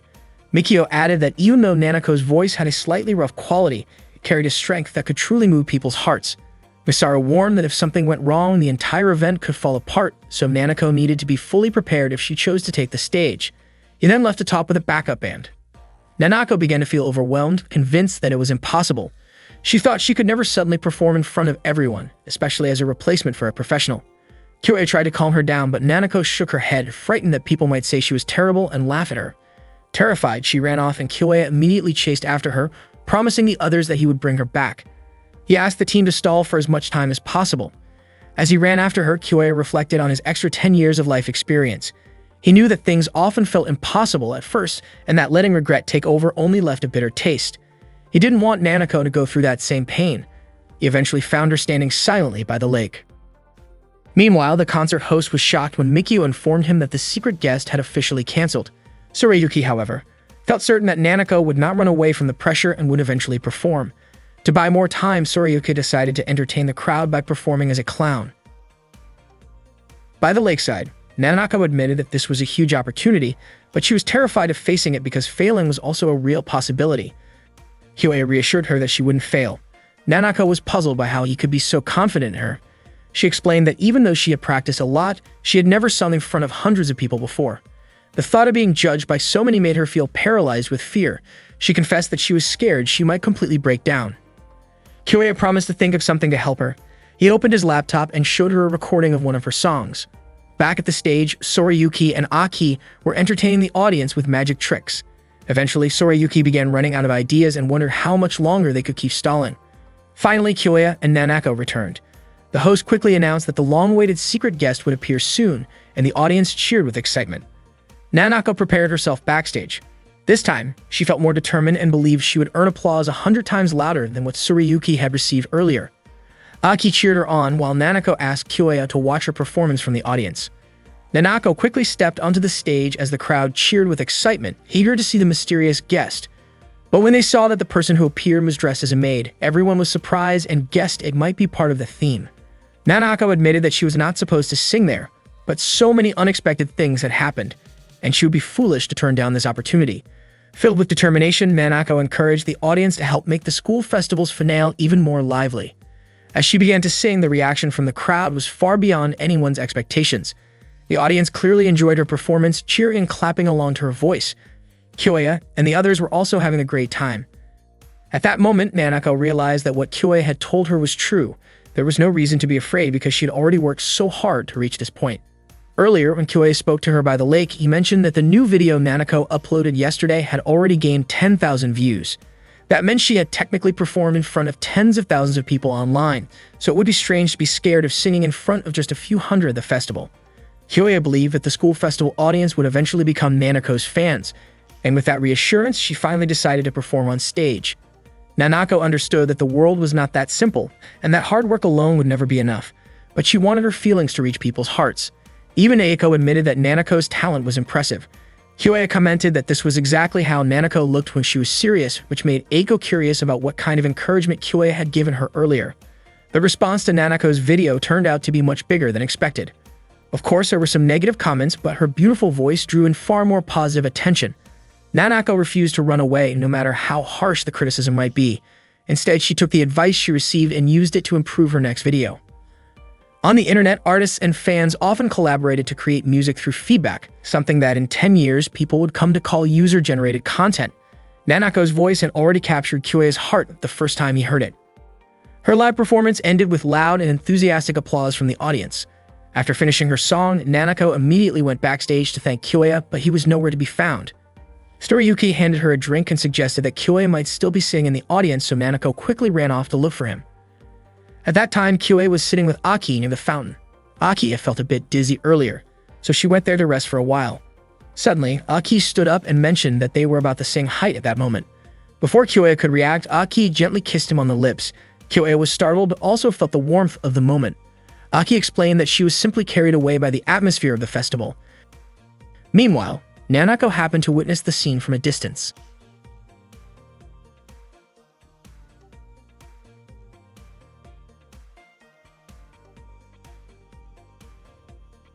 That morning, Kyoei woke up to find Aki lying on top of him, which made his face turn red in surprise. Not long after, Aki also woke up and greeted him. She explained that she had come over the night before to review some materials but ended up falling asleep. Aki apologized for dozing off, though she admitted that the unexpected nap actually gave her a new idea for her illustration. Suddenly, Aki closed her eyes and slightly puckered her lips, giving Kyoei a silent signal that she wanted to share a kiss. Just before anything could happen, Nanako's voice called out, asking Kyoei to come down for breakfast. Nanako opened Kyoei's door without warning, startling him. She was surprised to find Kyoei and Aki in such a situation and seemed upset by what she assumed was happening. Kyoei tried to explain the misunderstanding, but Nanako, clearly annoyed, told them to hurry downstairs for breakfast. Aki, puzzled, wondered why Nanako appeared so angry. During breakfast, Kyoei mentioned to Soriyuki that he had not been attending class much lately. Soriyuki explained that his part-time job shifts had been keeping him busy, but Nanako suspected that he was just skipping classes. Soriyuki denied it and teased Nanako by calling her silly, which quickly turned into their usual playful argument. Aki, on the other hand, worried that Soriyuki might be sick, but he assured everyone that he was perfectly healthy. Relieved, Aki smiled warmly at Kyoei, while Nanako looked slightly annoyed by their closeness. Soriyuki promised that he would attend class the following week, but when the time came, he still didn't show up. The next day, as Kyoei was leaving for college, he saw Aki trying to persuade Soriyuki to take a break. Kyoei asked what was happening, and Soriyuki explained that Aki kept insisting he needed rest even though he felt fine. Aki disagreed, saying she had seen how pale he looked and that he had even vomited earlier in the restroom. Soriyuki claimed it was nothing more than overeating the day before, so there was no need to worry. However, his body suddenly weakened and he collapsed. They immediately took him to see a doctor. After the checkup, Soriyuki said he was fine, but Kyoei urged him to rest as the doctor had recommended. Soriyuki apologized for troubling Kyoei and asked him not to worry anymore. Concerned, Kyoei questioned why Soriyuki was pushing himself so hard to the point of harming his own health. Soriyuki avoided the question, saying it was none of Kyoei's business. Kyoei persisted, hoping he might be able to help, but Soriyuki finally shouted in frustration, insisting that Kyoei could not possibly understand. Soriyuki then revealed the truth. He had been fighting with his parents and was now paying for his own tuition. Coming from a family of doctors, his parents wanted him to follow in their footsteps, but he had run away from home because he refused to become a doctor. Because of this situation, he could not receive a scholarship and had to take on multiple jobs to cover his expenses. He admitted that it was his own fault for skipping classes, but explained that if he stopped working, he would have no way to pay for school and nothing left to hold on to. Soriyuki felt as though there was no way out. Kyoei reassured him that there had to be another path and began thinking of a solution. After a moment, Kyoei suggested an idea to help Soriyuki earn money on his own. Tsurayuki laughed in disbelief, amazed that Kyoya always seemed to turn hopeless situations around. He wondered if Kyoya was joking and accused him of meddling in other people's problems, certain that Kyoya could never truly understand. But Kyoya calmly insisted that he had a plan even if Tsurayuki could no longer see any hope. That day, Kyoya shared his proposal. They would create a game together.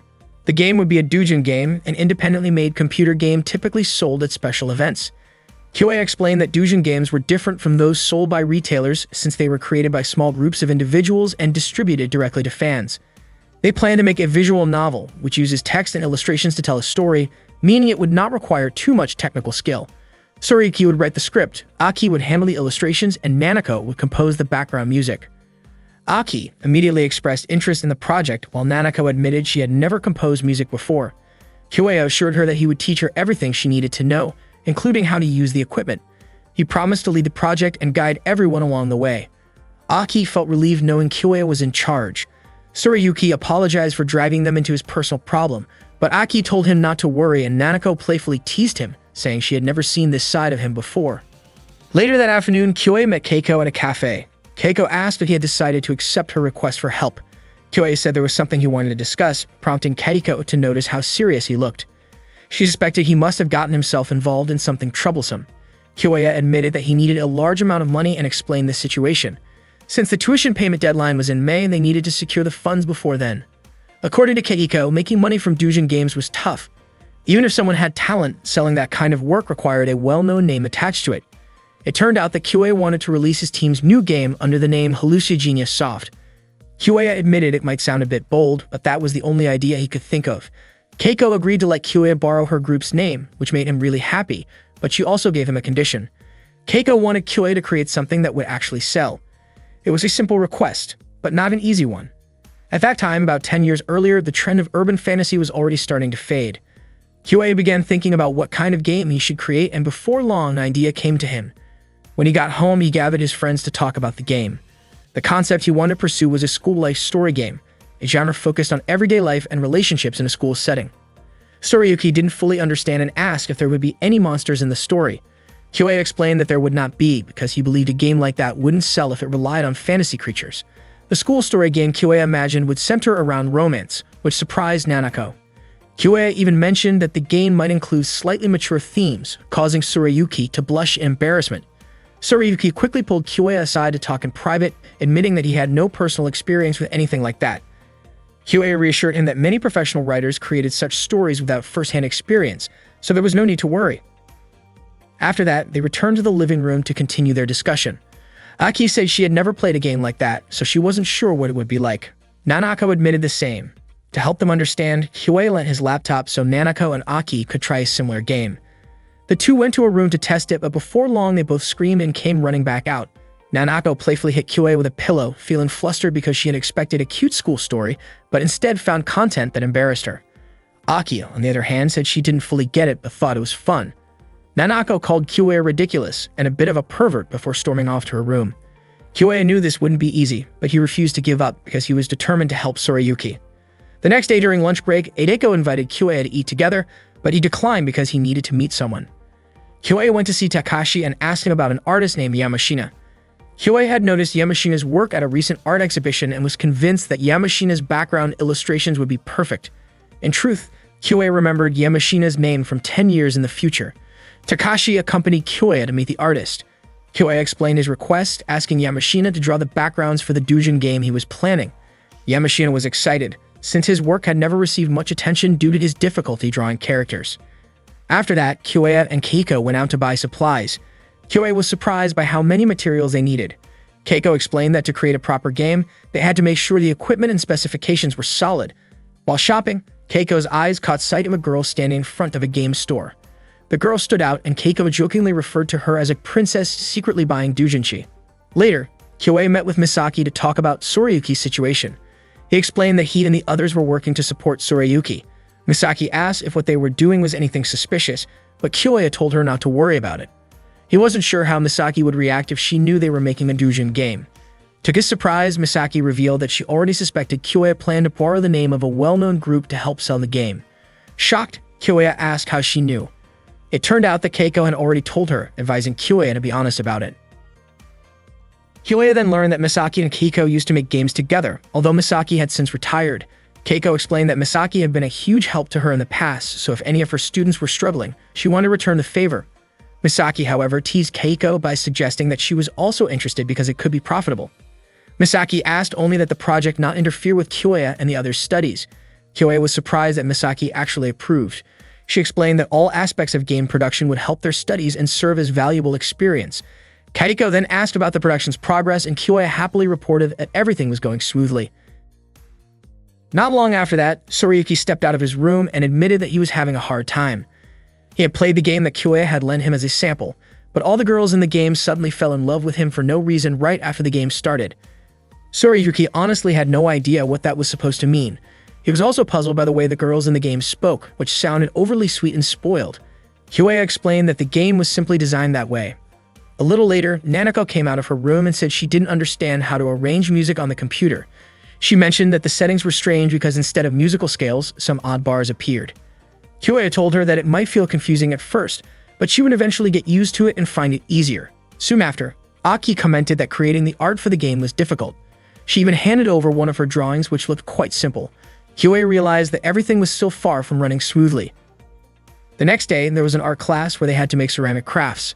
Kyoya felt extremely sleepy because he had barely slept the night before.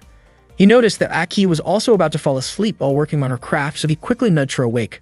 Nanako actually fell asleep and her face landed on the piece she was making.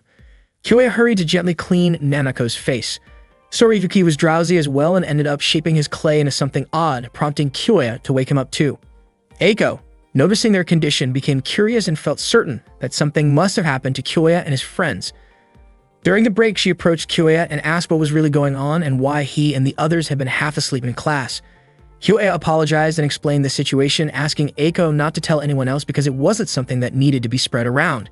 Eiko asked if there was anything she could do to help.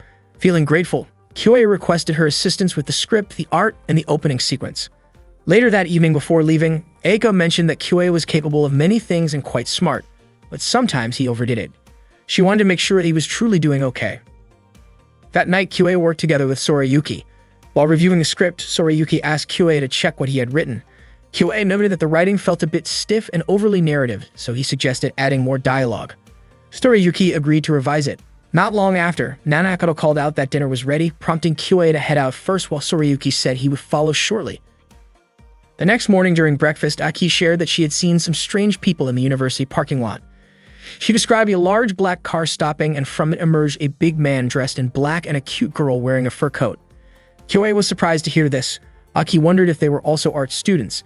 Nanako guessed that the girl might be like a Yakuza princess. Kyoya admitted that the scene sounded familiar. Tsurayuki then asked if the girl was wearing a white beret, had short hair, and looked like someone from a wealthy family. Aki confirmed the description.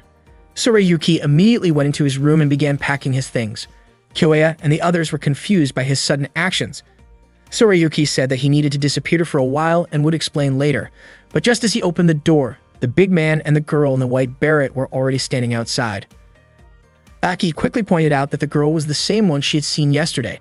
The girl instantly hugged Tsurayuki tightly, saying she had missed him so much.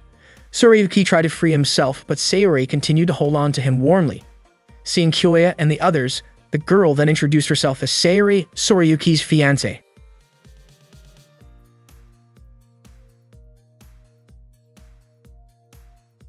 Sayori joined Kyoya and the others for dinner, which made Tsurayuki wonder why she decided to sit around the table with them.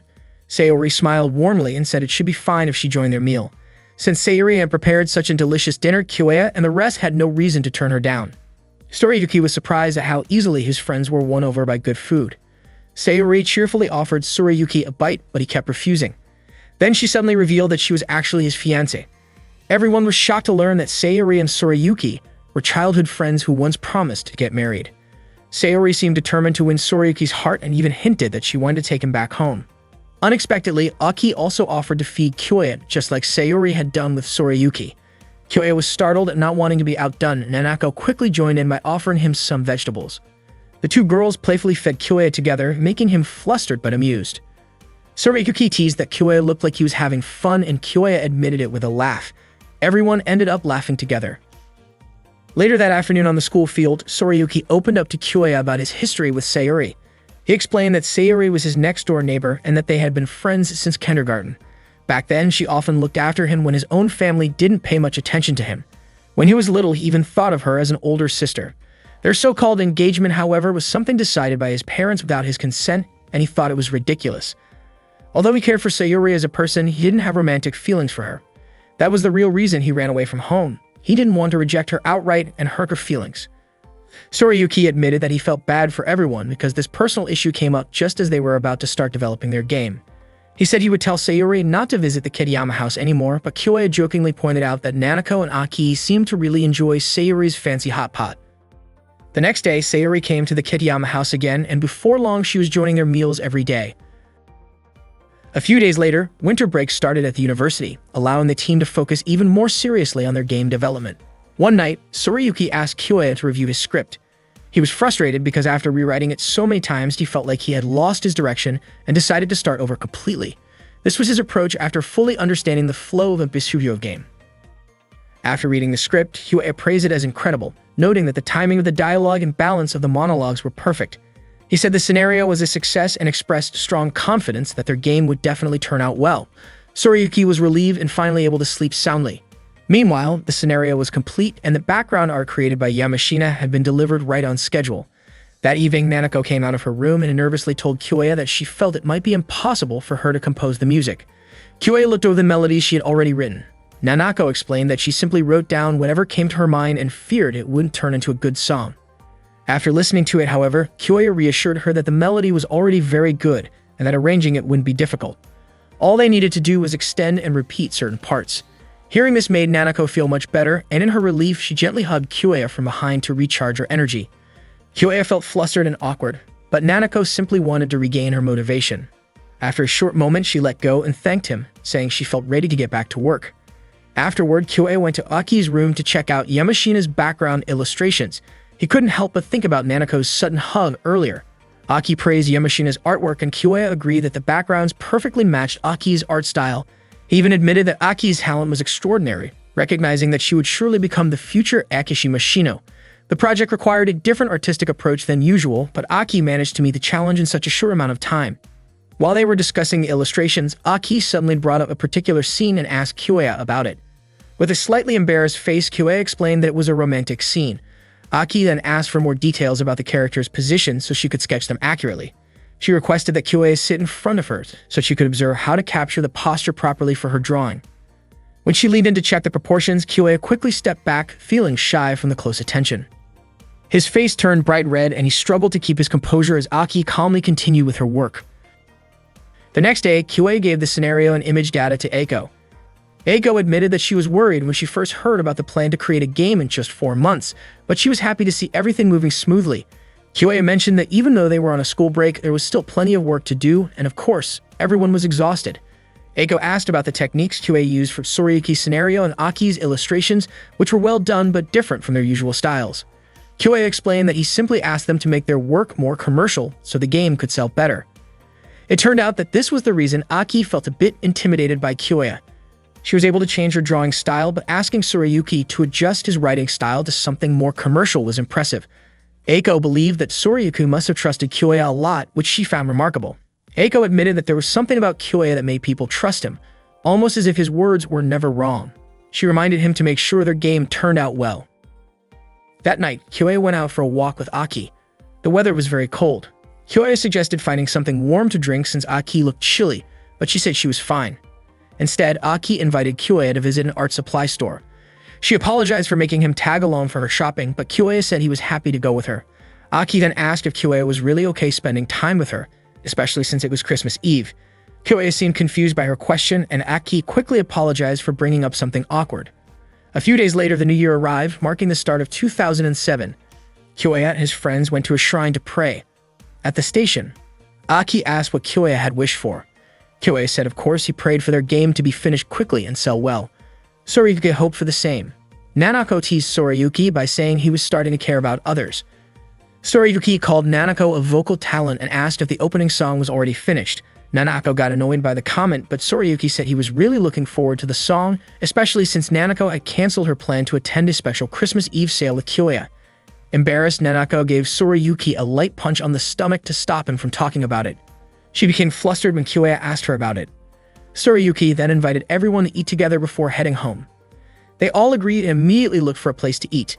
Despite a few surprises, their game continued to make steady progress. A few days later, Kyoya and the others watched the game they had been creating together. Aki was amazed that something they worked on as a team had truly become a real game. Even though they were only halfway through the first scene, Nanako felt genuinely moved while watching it. Sorayuki confidently said that Nanako might even cry when she performed the script he had written. The game was scheduled to be released on April 29. Although things were going well, the time left was still very tight. Kyoya's responsibility was to guide his team to meet the deadline and ensure the game would sell successfully. He was determined not to repeat the mistakes he made 10 years ago and was confident that this remake of his life would succeed. That night, Kyoya went to Sorayuki's room to talk with him. When he opened the door, he was surprised to see Sayori sitting near Sorayuki, dressed in a stylish and slightly bold outfit. Sayori playfully tried to convince Sorayuki, who was busy writing his script, to take a break and relax for a while. Sorayuki politely asked her not to disturb him while he was working. Curious, Sayori glanced at the script he was writing and was surprised to find some scenes that she thought were a bit daring. She jokingly read a few lines aloud, which made Sorayuki uncomfortable. He quickly asked her to stop, explaining that it was purely for work. Sayori teased him a little more, amused by his reaction, but before the situation could become more awkward, Kyoya called out to Sayori, breaking the moment. After that, Kyoya shared everything with Aki and Nanako, admitting that he did not know what to do next. Nanako was impressed that Sorayuki had been able to firmly stand his ground despite all the pressure. At that moment, Kyoya wondered why Nanako and Aki were sitting so close to him. While working part-time at the store, Nanako noticed that Kyoya looked distracted and asked why he kept spacing out. Kyoya claimed that nothing was wrong, but Nanako did not believe him easily.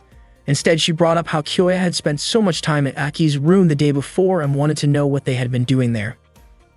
Kyoya explained that he was only checking the CG images and Aki had asked him to take some reference photos for her drawings. Nanako questioned whether that was truly all that had happened.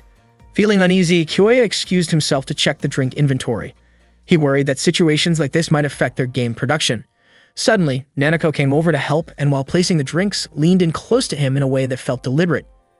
It reminded Kyoya of a previous moment that he had thought was an accident, but this time Nanako admitted that she had done it on purpose. Surprised, Kyoya accidentally dropped one of the drinks. Before leaving, Nanako quietly said that she would not lose. This made Kyoya even more certain that there was no misunderstanding anymore. The next day, Kyoya asked Eiko about the situation, but Eiko scolded him, saying of course she could not possibly know details like that. She then asked which of the two girls Kyoya liked more. Kyoya said that both Aki and Nanako were wonderful people, but he did not have romantic feelings for either of them. Eiko could not understand why Kyoya kept acting indecisive instead of clearly turning them down. From a woman's perspective, she said, his behavior looked careless, but from a production standpoint, she understood why he tried to keep the team atmosphere calm. Eiko advised Kyoya to simply pretend not to notice, avoid being alone with either of them in a closed room, and steer conversations away from personal topics. Although she apologized for not being able to offer a perfect solution, Kyoya felt much better just hearing her advice and told her how much he relied on her. Eiko became slightly flustered and asked him to share his true feelings once the project was finished.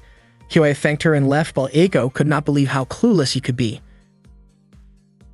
That night, while Kyoya and Sorayuki were discussing the climax of Sorayuki's script, Sayori suddenly approached Sorayuki and urged him to go home with her. She asked Kyoya to continue their discussion later and reminded Sorayuki that his parents were deeply worried about him. Sorayuki raised his voice, insisting that his father would never say such a thing, which made Sayori quickly apologize before leaving. Sorayuki apologized to Kyoya for falling behind schedule. Kyoya told him to take a break since it was impossible to finish everything that night, and he promised to handle certain tasks himself. Sorayuki said that Kyoya was amazing, and that he truly respected him. After that incident, Sayori did not show up again, and a week later the Kitayama house became noticeably quiet. One day, while Kyoya was walking home, Sayori's car suddenly stopped in front of him. She invited him to go somewhere to talk. The unexpected situation made Kyoya feel uneasy, almost as if he were sinking into deep water. He suspected that Sayori might threaten him about Sorayuki. Sayori was surprised by his assumption and explained that she would be returning home the next day. She said that she had realized if things continued as they were, Sorayuki would never go back to his family. Sayori explained that every time Sorayuki spoke, he always talked about how incredible Kyoya was and how much he trusted him. Because of this, she wanted to ask how close Kyoya and Sorayuki truly were, wondering if there was any deeper connection between them. Kyoya immediately denied anything of that sort. Sayori admitted that she had only been curious because Sorayuki's deep trust in Kyoya was unusual. She then asked what Kyoya planned for Tsurayuki's future, reminding him that Tsurayuki was the son of the prestigious Rokuanji family and that if he returned home, his future would be secure. Sayori asked if Kyoya could personally guarantee Tsurayuki's future. Kyoya answered honestly that he could not promise anything, but this was the path Tsurayuki had chosen for himself. Even knowing the risks, Tsurayuki still wanted to move forward and Kyoya wanted to support him. If this path could lead Tsurayuki to happiness, Kyoya would respect his decision completely. Kyoya knew that Tsurayuki was facing serious challenges, which was why the team had decided to create and sell a game based on Tsurayuki's writing to help him overcome those problems. Sayori questioned whether a game with such bold themes could actually sell. Kyoya confidently stated that their game would succeed and that its quality was high enough to reach a wide audience. Hearing his determination, Sayori finally understood his passion and resolve. She asked Kyoya to continue helping Tsurayuki find his happiness. After their conversation, Sayori left and Kyoya realized that everything he was doing was truly for Tsurayuki's best future.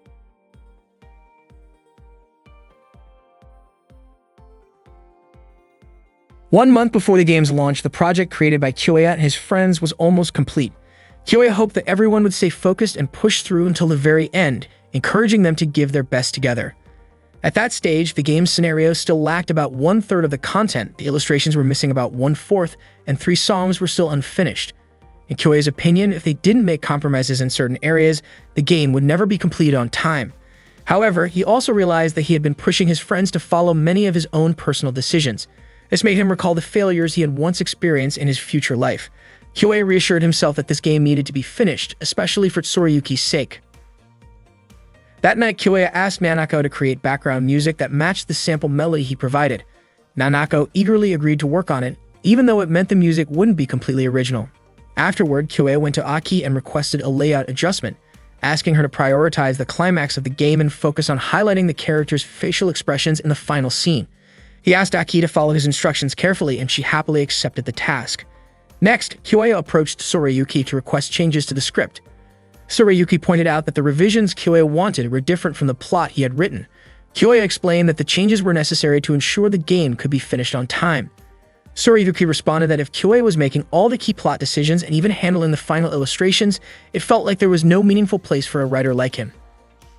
Kyoya countered by saying that the heart of the game existed precisely because of Tsurayuki's writing. He also reminded him that in commercial game development, directors often manage the plot and only a handful of writers handle everything on their own from start to finish. Kyoya emphasized that their top priority had to be completing the game and selling it at the upcoming event. Although Kyoya felt guilty for pushing Tsurayuki so hard, he believed this was the best plan to finish on schedule. He pleaded with Tsurayuki to trust him and follow his lead.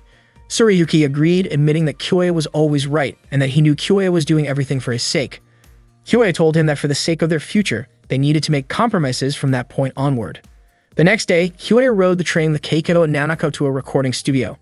He explained that the scenario phase was now complete, which meant they could move on to voice recording that week. Keiko was almost in disbelief. She remembered how far behind they once were, yet now the illustrations looked better than ever. Jokingly, she even asked if Kyoya had used magic. Kyoya admitted that he had simply asked the team to prioritize progress. During the trip, Nanako looked extremely nervous. Kyoya thought performing in a festival concert was far more nerve-wracking, but Nanako turned out to be more tense about the recording session.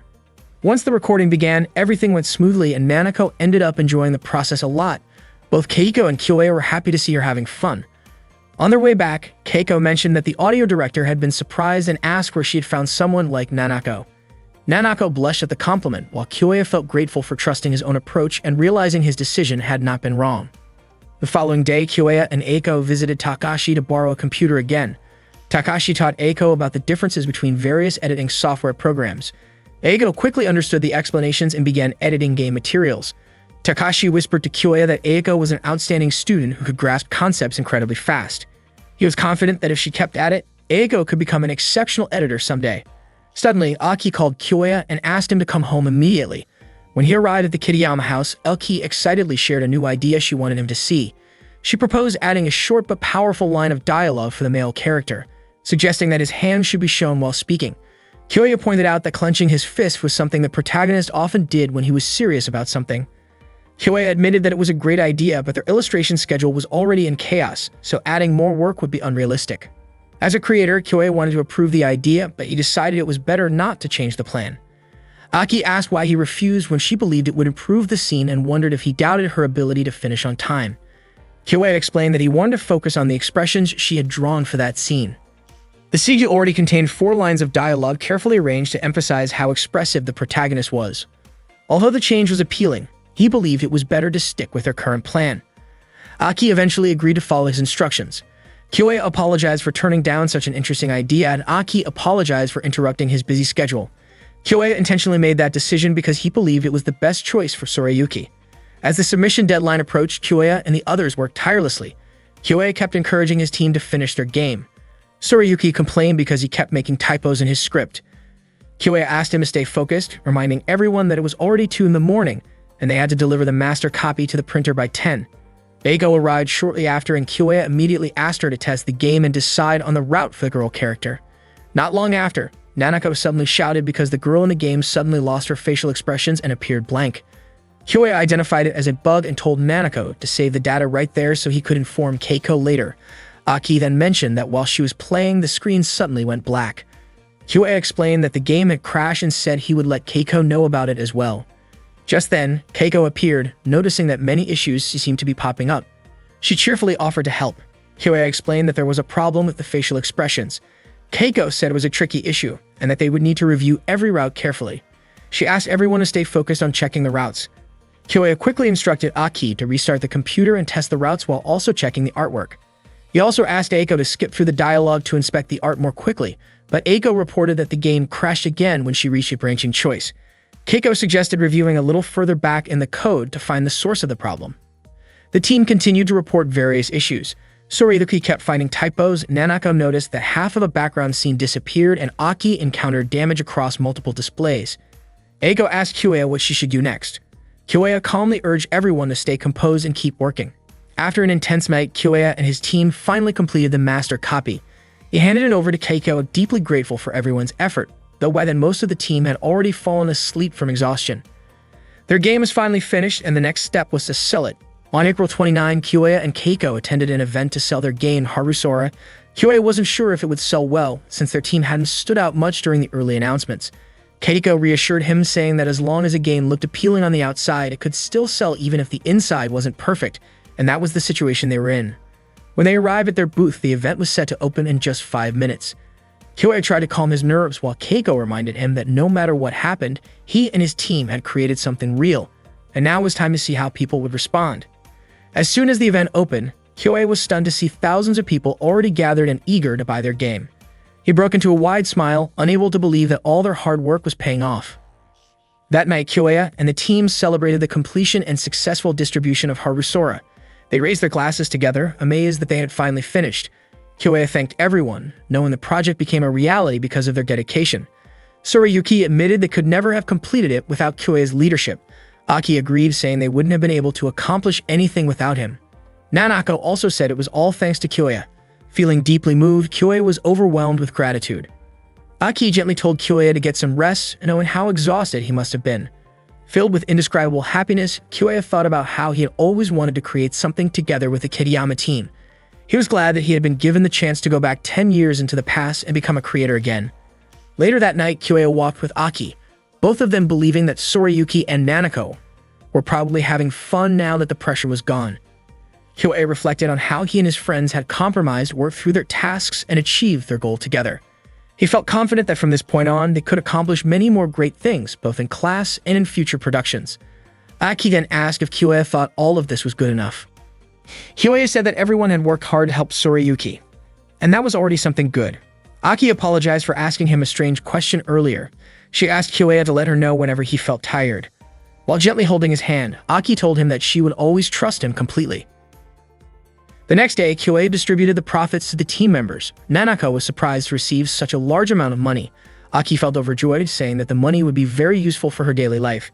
Kyoei then handed Tsurayuki his share, believing that this would help settle Tsurayuki's problems. After that, Tsurayuki invited Kyoei to go out with him. They took a walk together, and Tsurayuki explained that whenever he got stuck while writing, he liked to stroll through a small park to look for inspiration. During their walk, Tsurayuki told Kyoei that he had decided to drop out of college, which left Kyoei completely shocked. Tsurayuki apologized for making Kyoei work so hard and even asked him to distribute the money to the others instead. Kyoya grew frustrated with Soriyuki's words. He reminded him that he wanted to study and that the money was meant to help him achieve that dream. Kyoya could not understand why, after all the effort everyone had put in for him, Soriyuki would choose this path. Soriyuki then told Kyoya to hit him if he was angry, admitting that he could not continue anymore. He believed that he had talent in writing scenarios and novels, but he had realized how difficult it was to make a living from it. Kyoya told him that this challenge applied to everyone, which was why they needed to fight and work hard. Soriyuki agreed, saying that everyone started from the same starting line. He shared his first impression of Kyoya, describing him as a kind man who always smiled, but who secretly possessed incredible strength. Even when Soriyuki messed up or failed at something, Kyoya always made rational and accurate decisions. To Soriyuki, Kyoya was like a towering wall that he could never surpass. He even wondered how many times he would need to relive his life to become like Kyoya. Soriyuki had considered working part-time to pay for tuition while continuing to follow Kyoya, but he felt like a fool for always relying on Kyoya's help. Despite Kyoya running around managing everything on his own, he would still praise everyone for their teamwork, which made Soriyuki feel defeated and hopeless. He realized that he could do nothing without Kyoya, and because of that, he felt that he could no longer stay there. Kyoya disagreed, insisting that Soriyuki was wrong. He explained that he truly believed in Soriyuki's writing and had always tried to find ways to shine a spotlight on him. Kyoya admitted that he could not do any of it without Soriyuki, but Soriyuki, in turn, believed that Kyoya would be able to accomplish things on his own. Soriyuki revealed that he had thought of a pen name inspired by his family's hometown. Despite everything that had happened, that place was where he had grown up. He even included part of Kyoya's name in it. The pen name was Kawaivo Kyoichi, which could be interpreted as Kyoya No. 1. Kyoya was startled to realize that this name belonged to one of the Platinum Generation. After saying this, Soriyuki walked away. Kyoya shouted desperately as the rain poured down on him. He could not understand what mistake he had made. Not long after, Keiko approached him and asked how things had ended up like this. Kyoya confessed that he had only wanted to reach a future 10 years ahead. That was why he believed that the time leap had been his chance. He explained that he chose to enter art school, learn, and create something with the Platinum Generation, hoping to help them. But instead, everything had turned out differently. Kyoya finally realized that the Platinum Generation had become stars in the future even without him. By jumping through time, he had carelessly disrupted the lives of the Platinum Generation, unintentionally altering Soriyuki's future as Kawaivo Kyoichi. Kyoya no longer knew what he should do and asked Keiko for help. One day, Kyoya woke up in an unfamiliar place. A little girl approached him and called him Dad. Kyoya did not recognize her at all. The girl introduced herself as Hashiba Meiki. Meiki looked confused, wondering why her father's expression seemed so strange. Kyoya was stunned to realize that Meiki was his daughter. Meiki quickly called out to her mother, saying that her dad was acting weird. Kyoya immediately checked the time on his phone and discovered that he was now in the year 2018. Soon after, Aki, who turned out to be Meiki's mother, appeared and greeted him. That morning, Kyoya was having breakfast with his wife and their little daughter. Meiki shared that she had been practicing a new song, and Aki asked her to sing it after they finished eating. It was only then that Kyoya realized what he was experiencing was not a dream. He had woken up to the morning of May 13, 2018, and somehow, he was already married to Aki and had a daughter. What shocked him even more was that he had no memory of anything leading up to this day. Kyoya, who originally came from the year 2016, had once leaped 10 years into the past, and now he found himself jumping forward to 2018.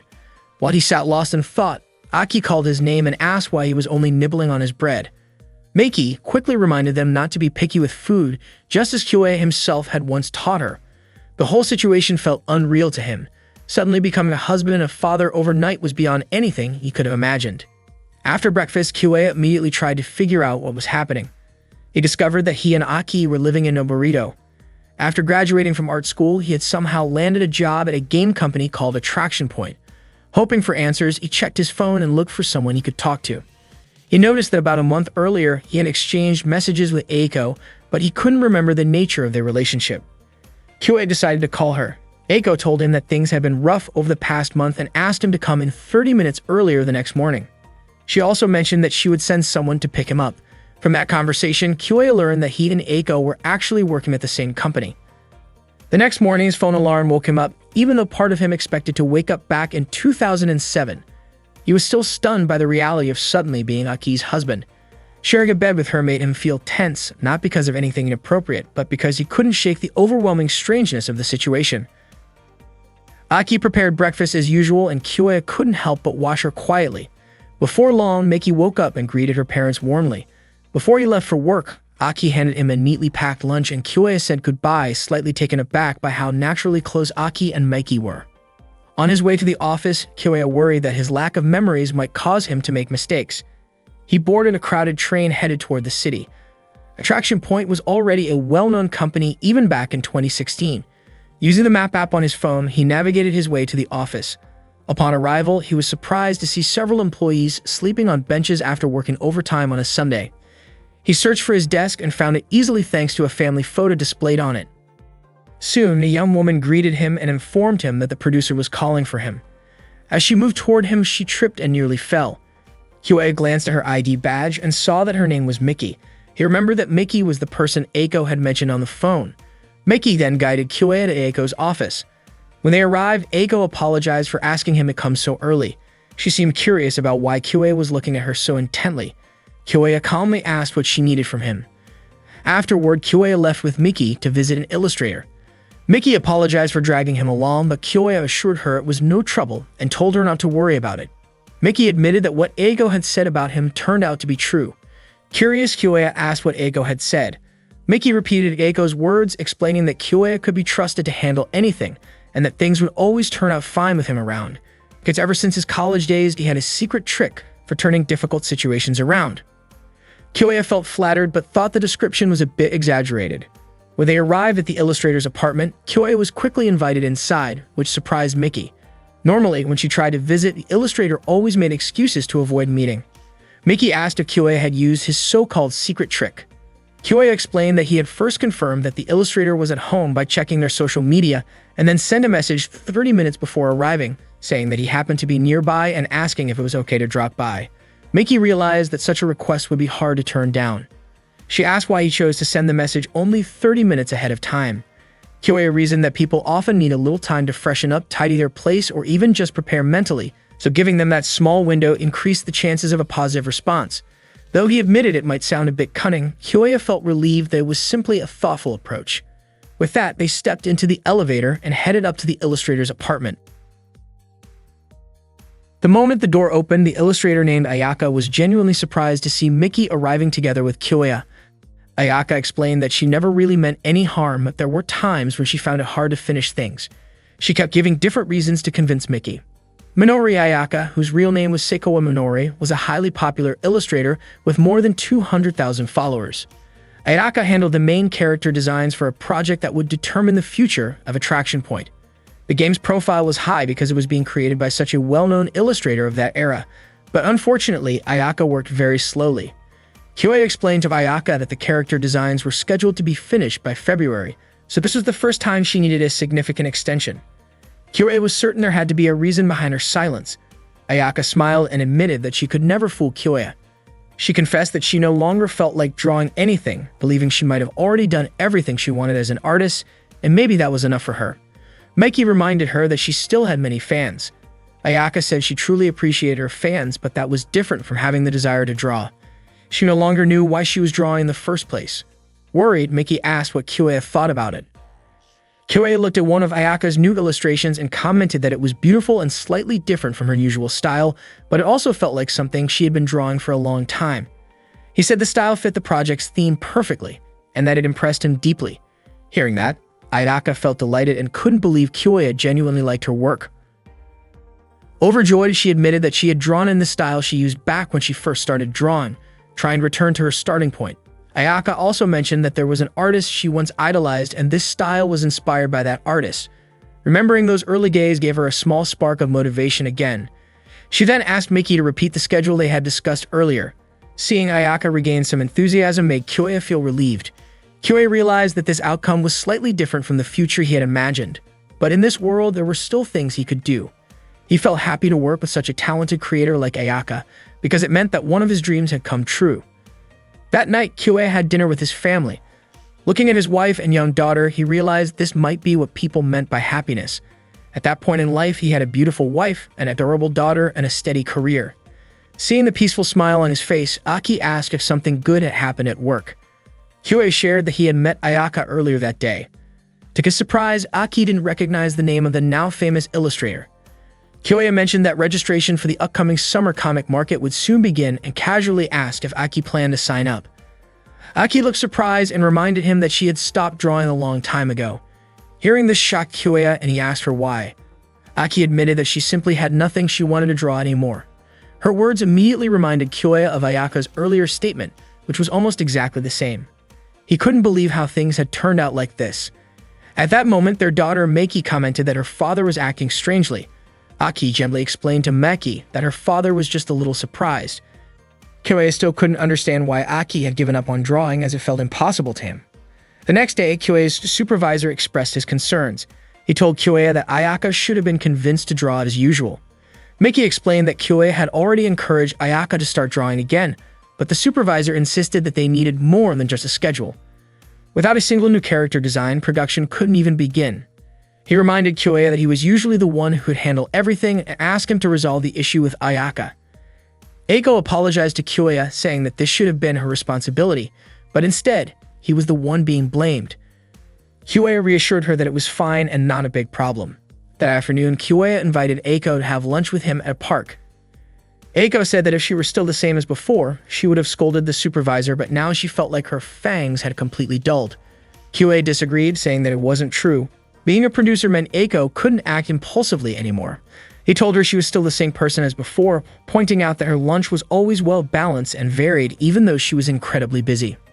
Eiko laughed and admitted she just cooked whatever came to mind, while Kyoya's lunch was the one that was carefully prepared every day. She said it was hard to imagine that Aki was the one making Kyoya's lunches, considering how things were back in their college days. Kyoya recalled that Aki used to struggle with cleaning and cooking, and after 11 years, he still didn't fully understand why Aki had given up on becoming Ekishima Shino, her artist name, and instead chose to become his wife. Kyoya also remembered that back in 2016, Eiko was working as a leader in the creative industry Saxibi, holding a position even higher than before. After finishing lunch, Eiki quickly left because she had work to do. Kyoya realized that the cause of this change was his enrollment in Unaka Arts in 2006. There was no explanation suggesting that this world was simply an extension of what happened before. That afternoon, Kyoya watched Nanako's live-streamed video. In the video, Nanako admitted that it was her final stream. She apologized to everyone who had listened to her streams all this time, saying that she no longer knew the reason why she kept singing. Kyoya was completely stunned and could hardly believe what was happening to Nanako. After that, Kyoya became curious about Sorayuki and tried to look up information about Caligo Kyoichi. However, he found nothing. He then discovered that Sorayuki had not written any novels. Kyoya remembered the time when Sorayuki decided to drop out of college and confessed that he felt he could not achieve anything without Kyoya. Kyoya began to feel that the fates of his friends during that time had changed because of him. After work, Kyoya was overwhelmed with guilt. In the past, his intention had been to remake his life into a more ideal future. Because of that, he had decided to do everything he could with his special friends, who each had remarkable talents. He also wanted to get closer to the brilliant Platinum generation. However, his actions had taken away their dreams. The future he had created was one where only Kyoya was truly happy. He broke down in tears, feeling deeply guilty. When he arrived home, Aki was shocked to see the state Kyoya was in, to the point that he was heavily drunk. Meiki complained about the smell of sake on her father. Kyoya apologized to Aki, and she understood that something very difficult must have happened to him. Kyoya kept apologizing, saying that everything was his fault. Aki and Meiki could not understand why Kyoya suddenly cried like that. After Meiki had fallen sound asleep, Aki invited Kyoya to talk. She still had not explained to him why she had stopped drawing. Aki shared that their game project Hazara had been sold, and even without Sorayuki, they continued making games. However, midway through the process, Aki began to lose confidence and question the purpose of her art. Kyoya realized that it must have been because he had rushed to complete the game at that time, which caused Aki's individuality as a creator to be reshaped according to his priorities. If things kept going that way, Aki's desire to draw would fade away. Even so, Aki said that Kyoya had simply done what he could and worked harder than anyone else, so it was not a matter of blame. She admitted that drawing felt lonely when there was no one around. In the past, she would draw and Kyoya would praise her. If she showed her work to the world, more people would praise her too, even if she felt unsatisfied and unsure of what she was doing. That constant uncertainty was what always frightened her. Kyoya finally understood the loneliness that only Aki could feel, a loneliness he had failed to notice. Aki hugged Kyoya and comforted him, while Kyoya cried and felt a deep sense of regret toward her.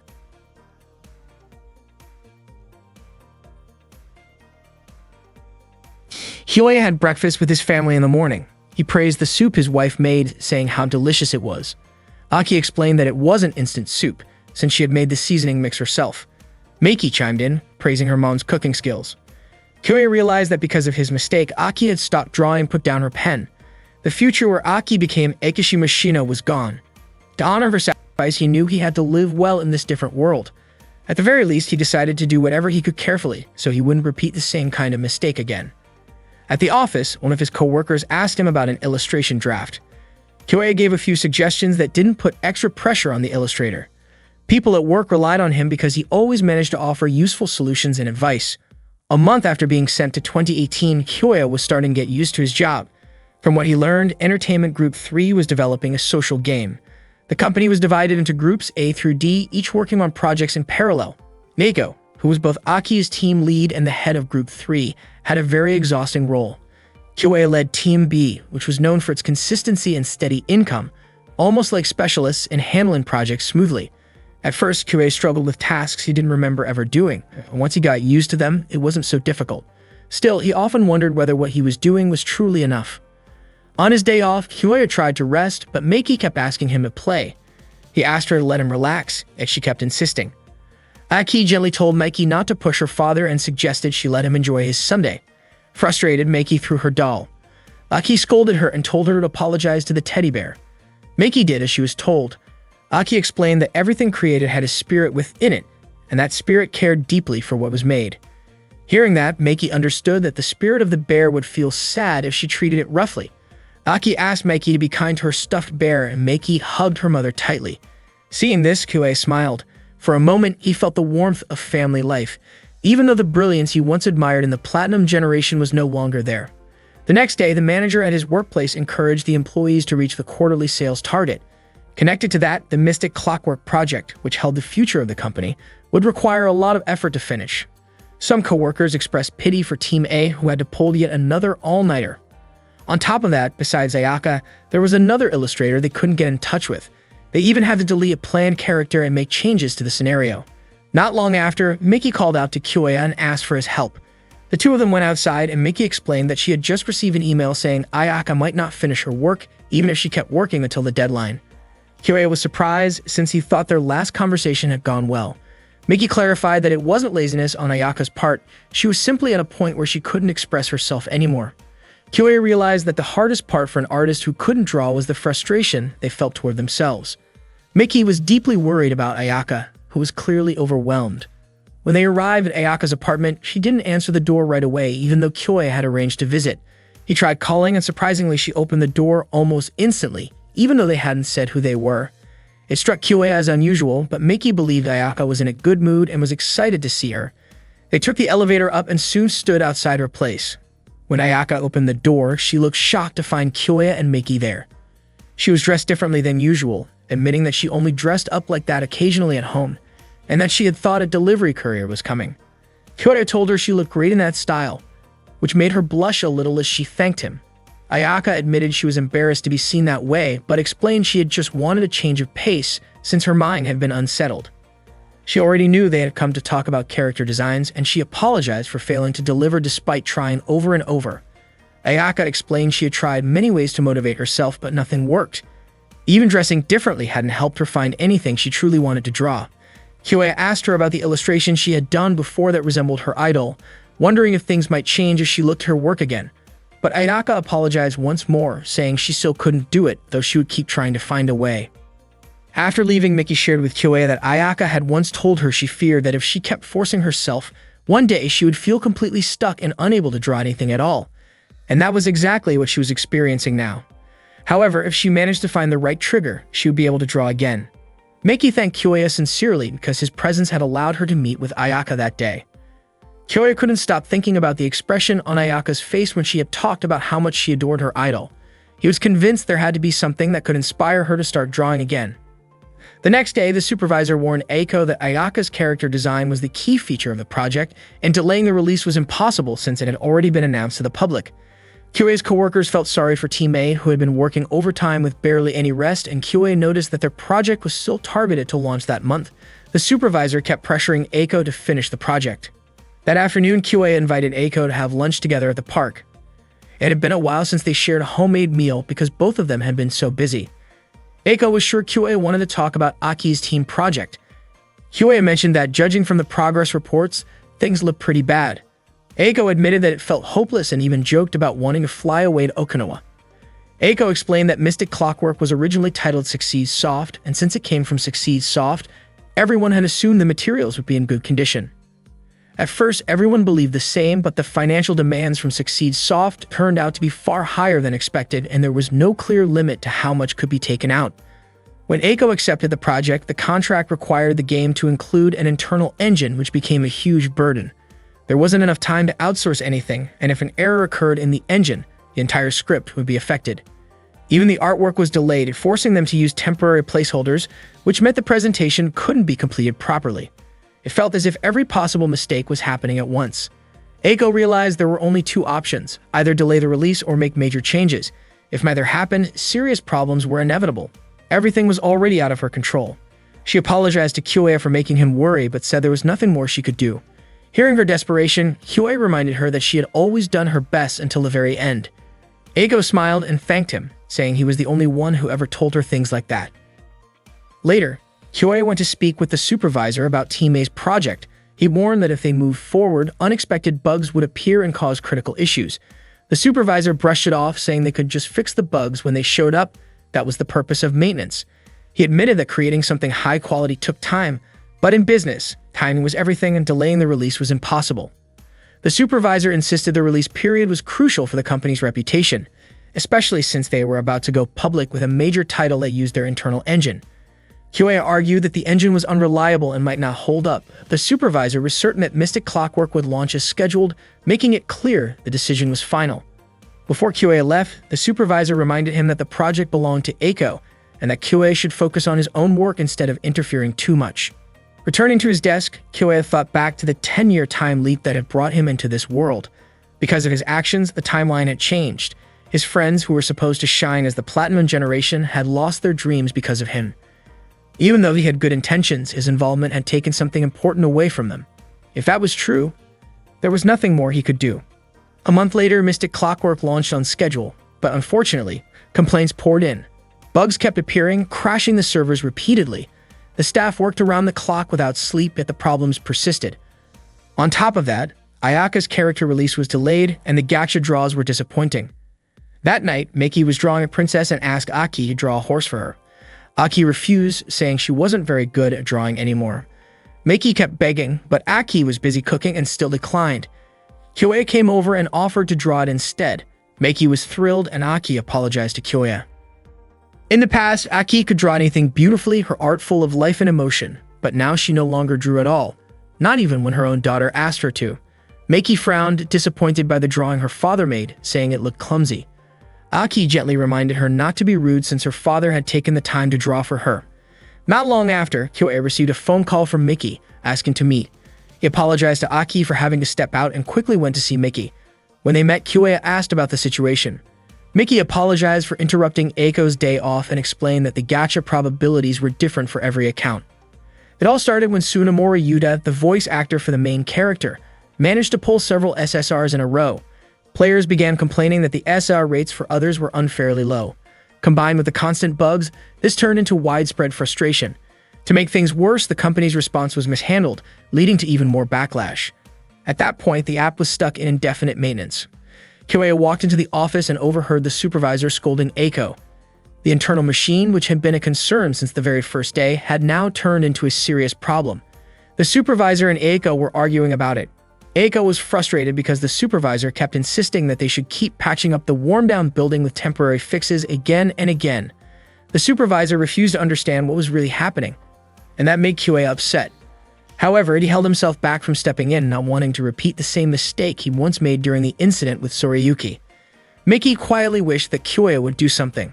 At that moment, the supervisor ignored Eiko's reasoning and simply demanded that she finish dealing with the issue quickly. Kyoe apologized to Miki, saying he couldn't do anything, and returned to his desk. He decided to stay out of it in order to avoid making another mistake and to protect other possible outcomes. While at his desk, Kyoe came across news online about Nanako posting a new video. Curious, he clicked to watch it. The video was titled Reason. In it, Nanako apologized and shared that although she had once given up, she was now uploading again with an original song. She talked about how, back in college, someone had encouraged her to sing, and that encouragement reignited her desire to perform. Thanks to that person, Nanako discovered something she truly wanted to pursue. But she admitted that she couldn't keep going back then because she relied too much on that person and didn't know how to move forward on her own. When that person eventually left, Nanako lost motivation and felt like giving up. Even so, she said she didn't want to deny everything that person had done for her, so she made the decision to sing again. Her voice in the video reminded Kyoya of the time Nanako sang at the festival. He wondered whether the things he had done in the past could ever be forgiven, but in a world filled with mistakes, he felt that this was a small piece of salvation. It wasn't about Nanako being a famous singer. It was about Nanako continuing to sing and refusing to give up on something she truly cared about. Hearing that, Kyoya felt deeply happy and thankful. Not long after, Kyoya heard the argument between Eiko and the supervisor escalate once more. He was shocked when the supervisor declared that nothing could be done except to follow his orders. At that moment, Kyoya suddenly stood up and shouted that he would take action himself.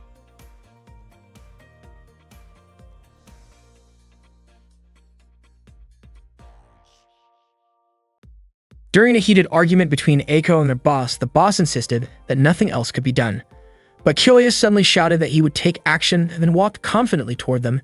Meiki felt relieved, knowing that Kyoya was willing to step in and help with the issue.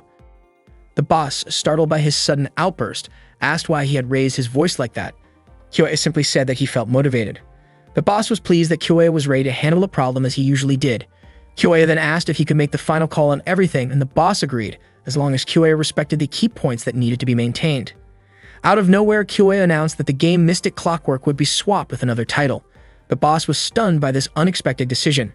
Kyoya explained that most of the bugs came from the game's internal engine. The boss questioned why they couldn't just fix the engine as Eiko had previously suggested. Kyoya clarified that the situation was far more complicated than it seemed, and Eiko admitted that he was right. The boss protested, saying it was impossible to replace the engine at this stage, and there wasn't enough time to create a new one. But Kyoya revealed that they already had another engine available. Not long after, one of Kyoya's coworkers arrived, and he immediately asked them to launch the Misklo program. Without even resetting the system, Misklo ran smoothly just by dragging it into place.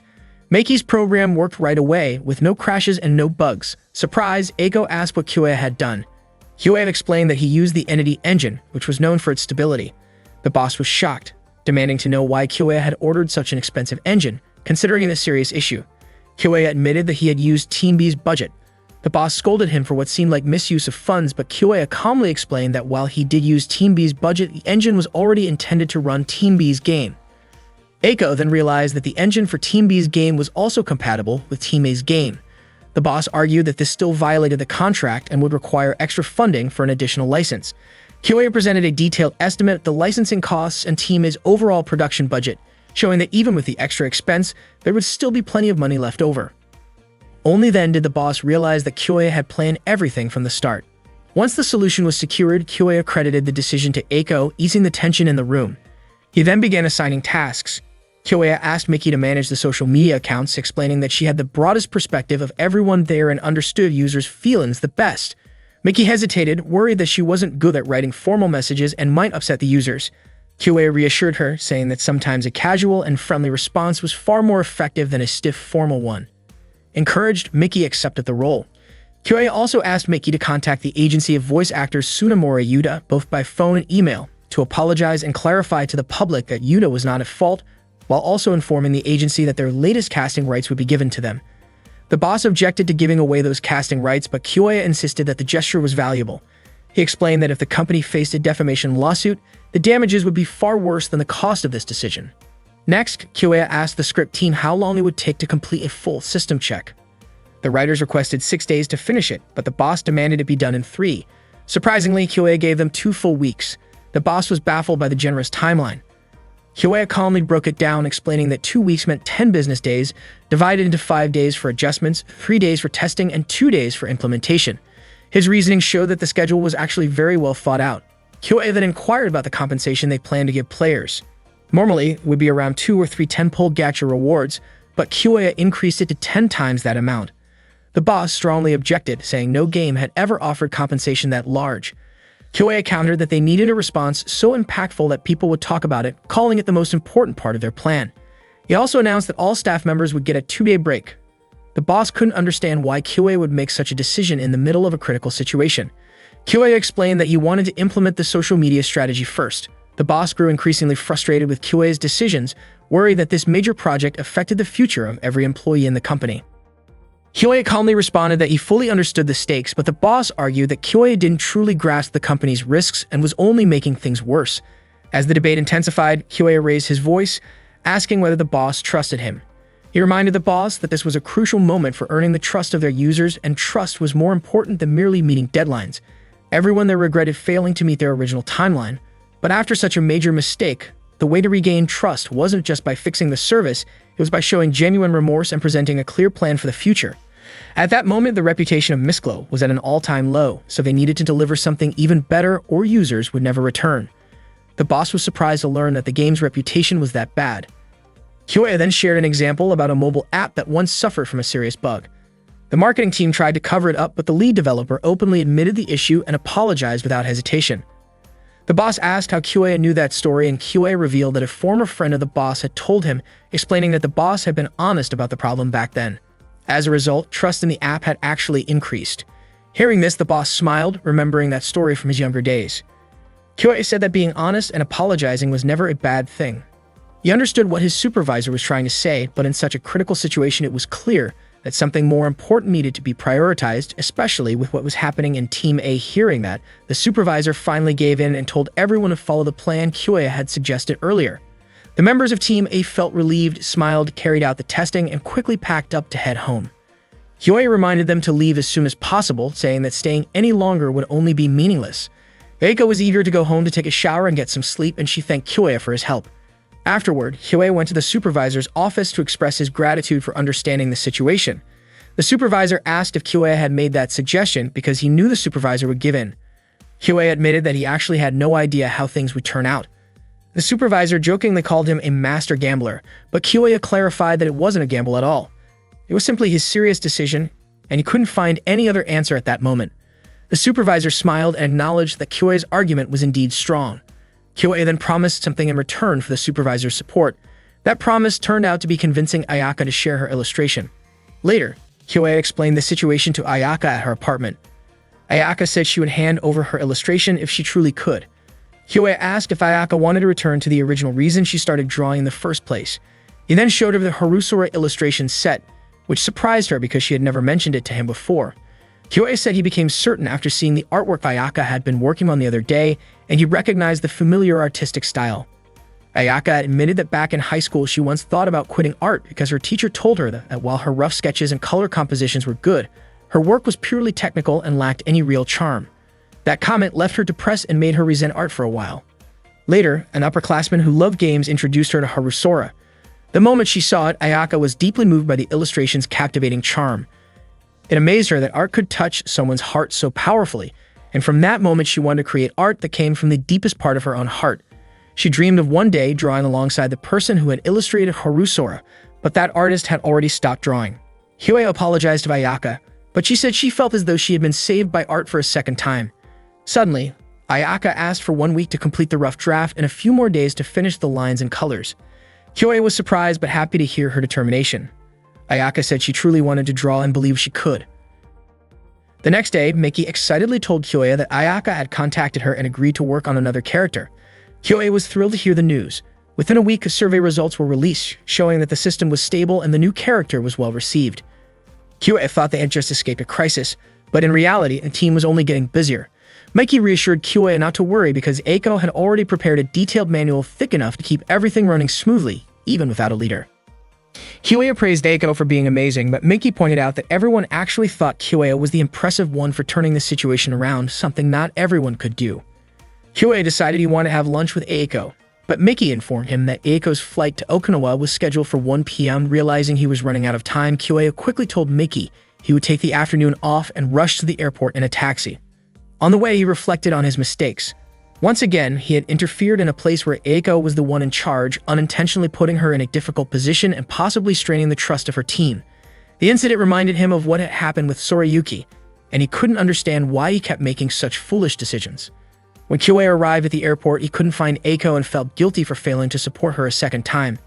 After a short while, Eiko appeared, surprised to see him there, and handed him a drink. She wondered why he hadn't just called instead of coming all the way to the airport. Eiko said there was no way she could stop working after Kyoe had turned the situation around so brilliantly, because it would feel wrong not to respond to that effort. She was curious why Kyoe worried about her so much. Kyoe admitted that he was afraid Eiko might leave just like the others had.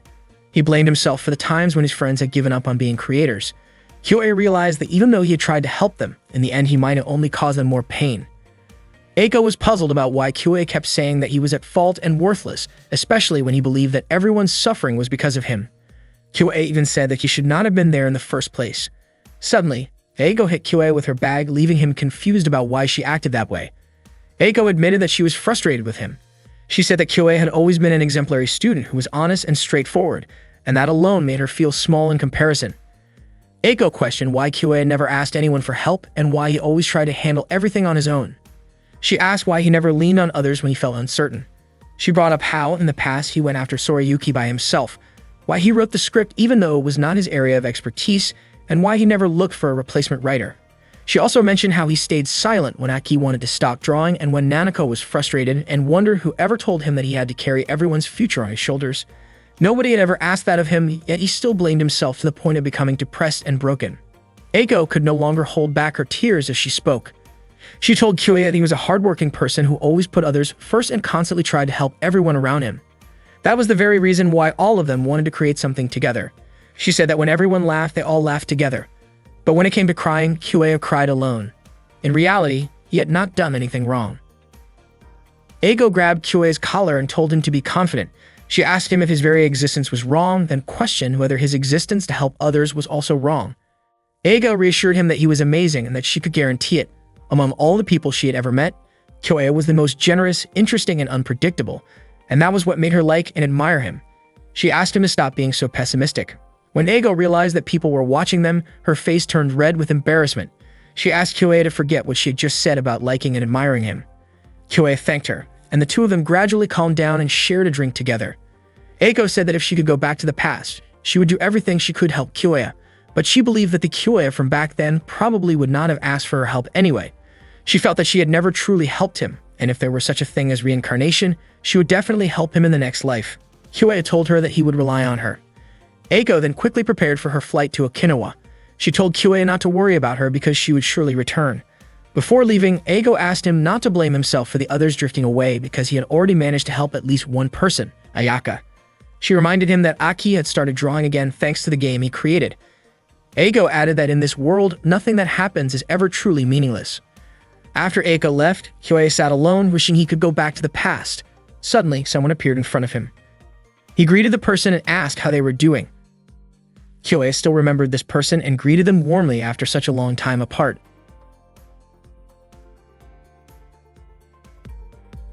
Kyoe met Keiko again right after the plane carrying Eiko took off. Keiko asked if Kyoe knew that the time had finally come, and he nodded in agreement. She then asked if he was sure about going back to the past, even though it seemed like he was already happy in his current life. In this present world, Kyoe had a loving wife and a daughter, and he was a dependable person at work. Keiko questioned whether he truly wanted to throw away that happiness just to return to the past.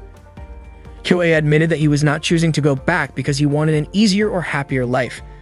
He said it was not about being romantic with a girl or using some kind of shortcut to become a hero. Instead, he wanted to face challenges, feel pain, experience despair, and struggle together with his friends.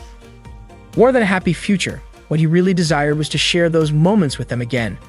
With tears streaming down his face, Kyoe expressed his deep wish to return to that time with everyone. Keiko handed him a handkerchief and told him that his expression was starting to look better. Kyoe wiped his tears. Keiko then invited him to begin the journey back to the past, but Kyoe suddenly stopped her. She asked why he hesitated and wondered if perhaps he would miss the world he was about to leave behind. Kyoe explained that during those months in the present, he had met many people and formed thoughts about them. He no longer had regrets, but there were still people he wanted to say goodbye to. Understanding his feelings, Keiko gently encouraged him to go to them quickly. That evening, Kyoe rushed home. When he arrived, his daughter Meiki greeted him with a cheerful smile. Kyoe asked what she wanted to tell him. Meiki excitedly shared that her mother turned out to be very talented at drawing. Kyoe was surprised by this revelation. Meiki then showed him a drawing that her mother had made, and Kyoe was stunned by the artwork. which clearly reflected Aki's artistic style. Not long after, Aki came over feeling embarrassed that Meiki had shown the drawing to Kyoya. He asked Aki what had happened and why she had started drawing again. Aki explained that she had tried playing the game Kyoya once mentioned Miss Glow. She said that Ayaka's illustrations in the game were so beautiful that she felt inspired to draw again. Hearing this reminded Kyoya of something Eiko once said, that he had successfully helped at least one person, which was Ayaka. This memory filled him with emotion, and he hugged his wife and daughter tightly. Aki and Maki, however, could not fully understand why he was acting that way. Later that night, before going to bed, Aki talked with Kyoya. She admitted that it felt strange. After such a long time of not drawing, the sudden urge to create art had returned so naturally, sparked by something small. Kyoya apologized, but Aki reassured him that he did not need to say sorry. She said she was grateful for the life they shared. Even though she once thought she could never draw again, having Kyoya and Maki in her life made her feel that everything would be alright. Aki reflected on how days kept passing and she had convinced herself it was fine. But when the feeling to draw returned, many memories she had once forgotten came rushing back, and that brought her pure happiness. She expressed her wish to create many more works of art. When she focused on drawing, she felt completely absorbed, though she worried about how this might affect Meiki. Kyoya leaned closer and assured her that he would always support her in any way he could. He encouraged her to keep drawing. Aki thanked him sincerely and said she dreamed of creating something large and ambitious. At first, she planned to start small by working with simple backgrounds, but eventually, she wanted to draw something much bigger and grander, like wide landscapes, striking buildings, and even characters. She admitted that she was not sure what kind of characters were trending at the moment, but she wanted to see other artists' works, and simply imagining it all already made her happy. The next morning, Kyoya and his small family had breakfast together. A warm smile spread across his face as he kept gazing at Aki and Meiki, soaking in the joy of the moment. After they finished eating, Kyoya said goodbye to his wife and daughter. Aki reminded him to stay safe on the road, and Meiki cheerfully wished him a good day. Suddenly, Kyoya looked sad and hugged them both so tightly that Meiki let out a small sound of discomfort. He thanked them both with deep emotion before finally letting go and heading out. Once Kyoya stepped outside, Keiko was already waiting for him. They sat together on a park bench and talked. Keiko pointed out that Kyoya often described his ability as if it were something dirty, like a cheat or an unfair advantage. But she knew that he had never used it in a harmful way.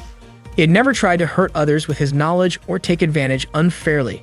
Instead, he chose to rely on his own strength and always acted while thinking about other people, which was why everyone trusted him. That was the reason Eiko and Aki were so grateful to him, and Keiko was certain that Nanako and Tsurayuki felt the same. Kyoya said he hoped that was true. Keiko reminded him, however, that he was not really a hero. He was more like an outsider who suddenly appeared and tried to change a future that was originally meant to unfold differently. She believed that deep down he acted not for selfish reasons, but because he genuinely wanted to help. Kyoya admitted that he had started to see how arrogant he might have been, thinking he could play the role of a savior by using his ability for others. In reality, it was just his ego. He decided that instead of acting superior, he would choose to trust his friends and take things seriously for his own sake. Keiko smiled and called him the protagonist, the one who was about to start everything over again, even if it meant beginning from a difficult place. With that, Keiko guided Kyoya back to his past once more. In another time, Kyoya awoke from his sleep to see Nanako rushing toward him. She quickly called out to Aki, then asked if he was alright. It turned out that Kyoya had fainted in front of the house earlier, which had worried everyone. Kyoya said that he was home and Nanako greeted him. Not long after, Aki walked over to check if Kyoya was doing okay.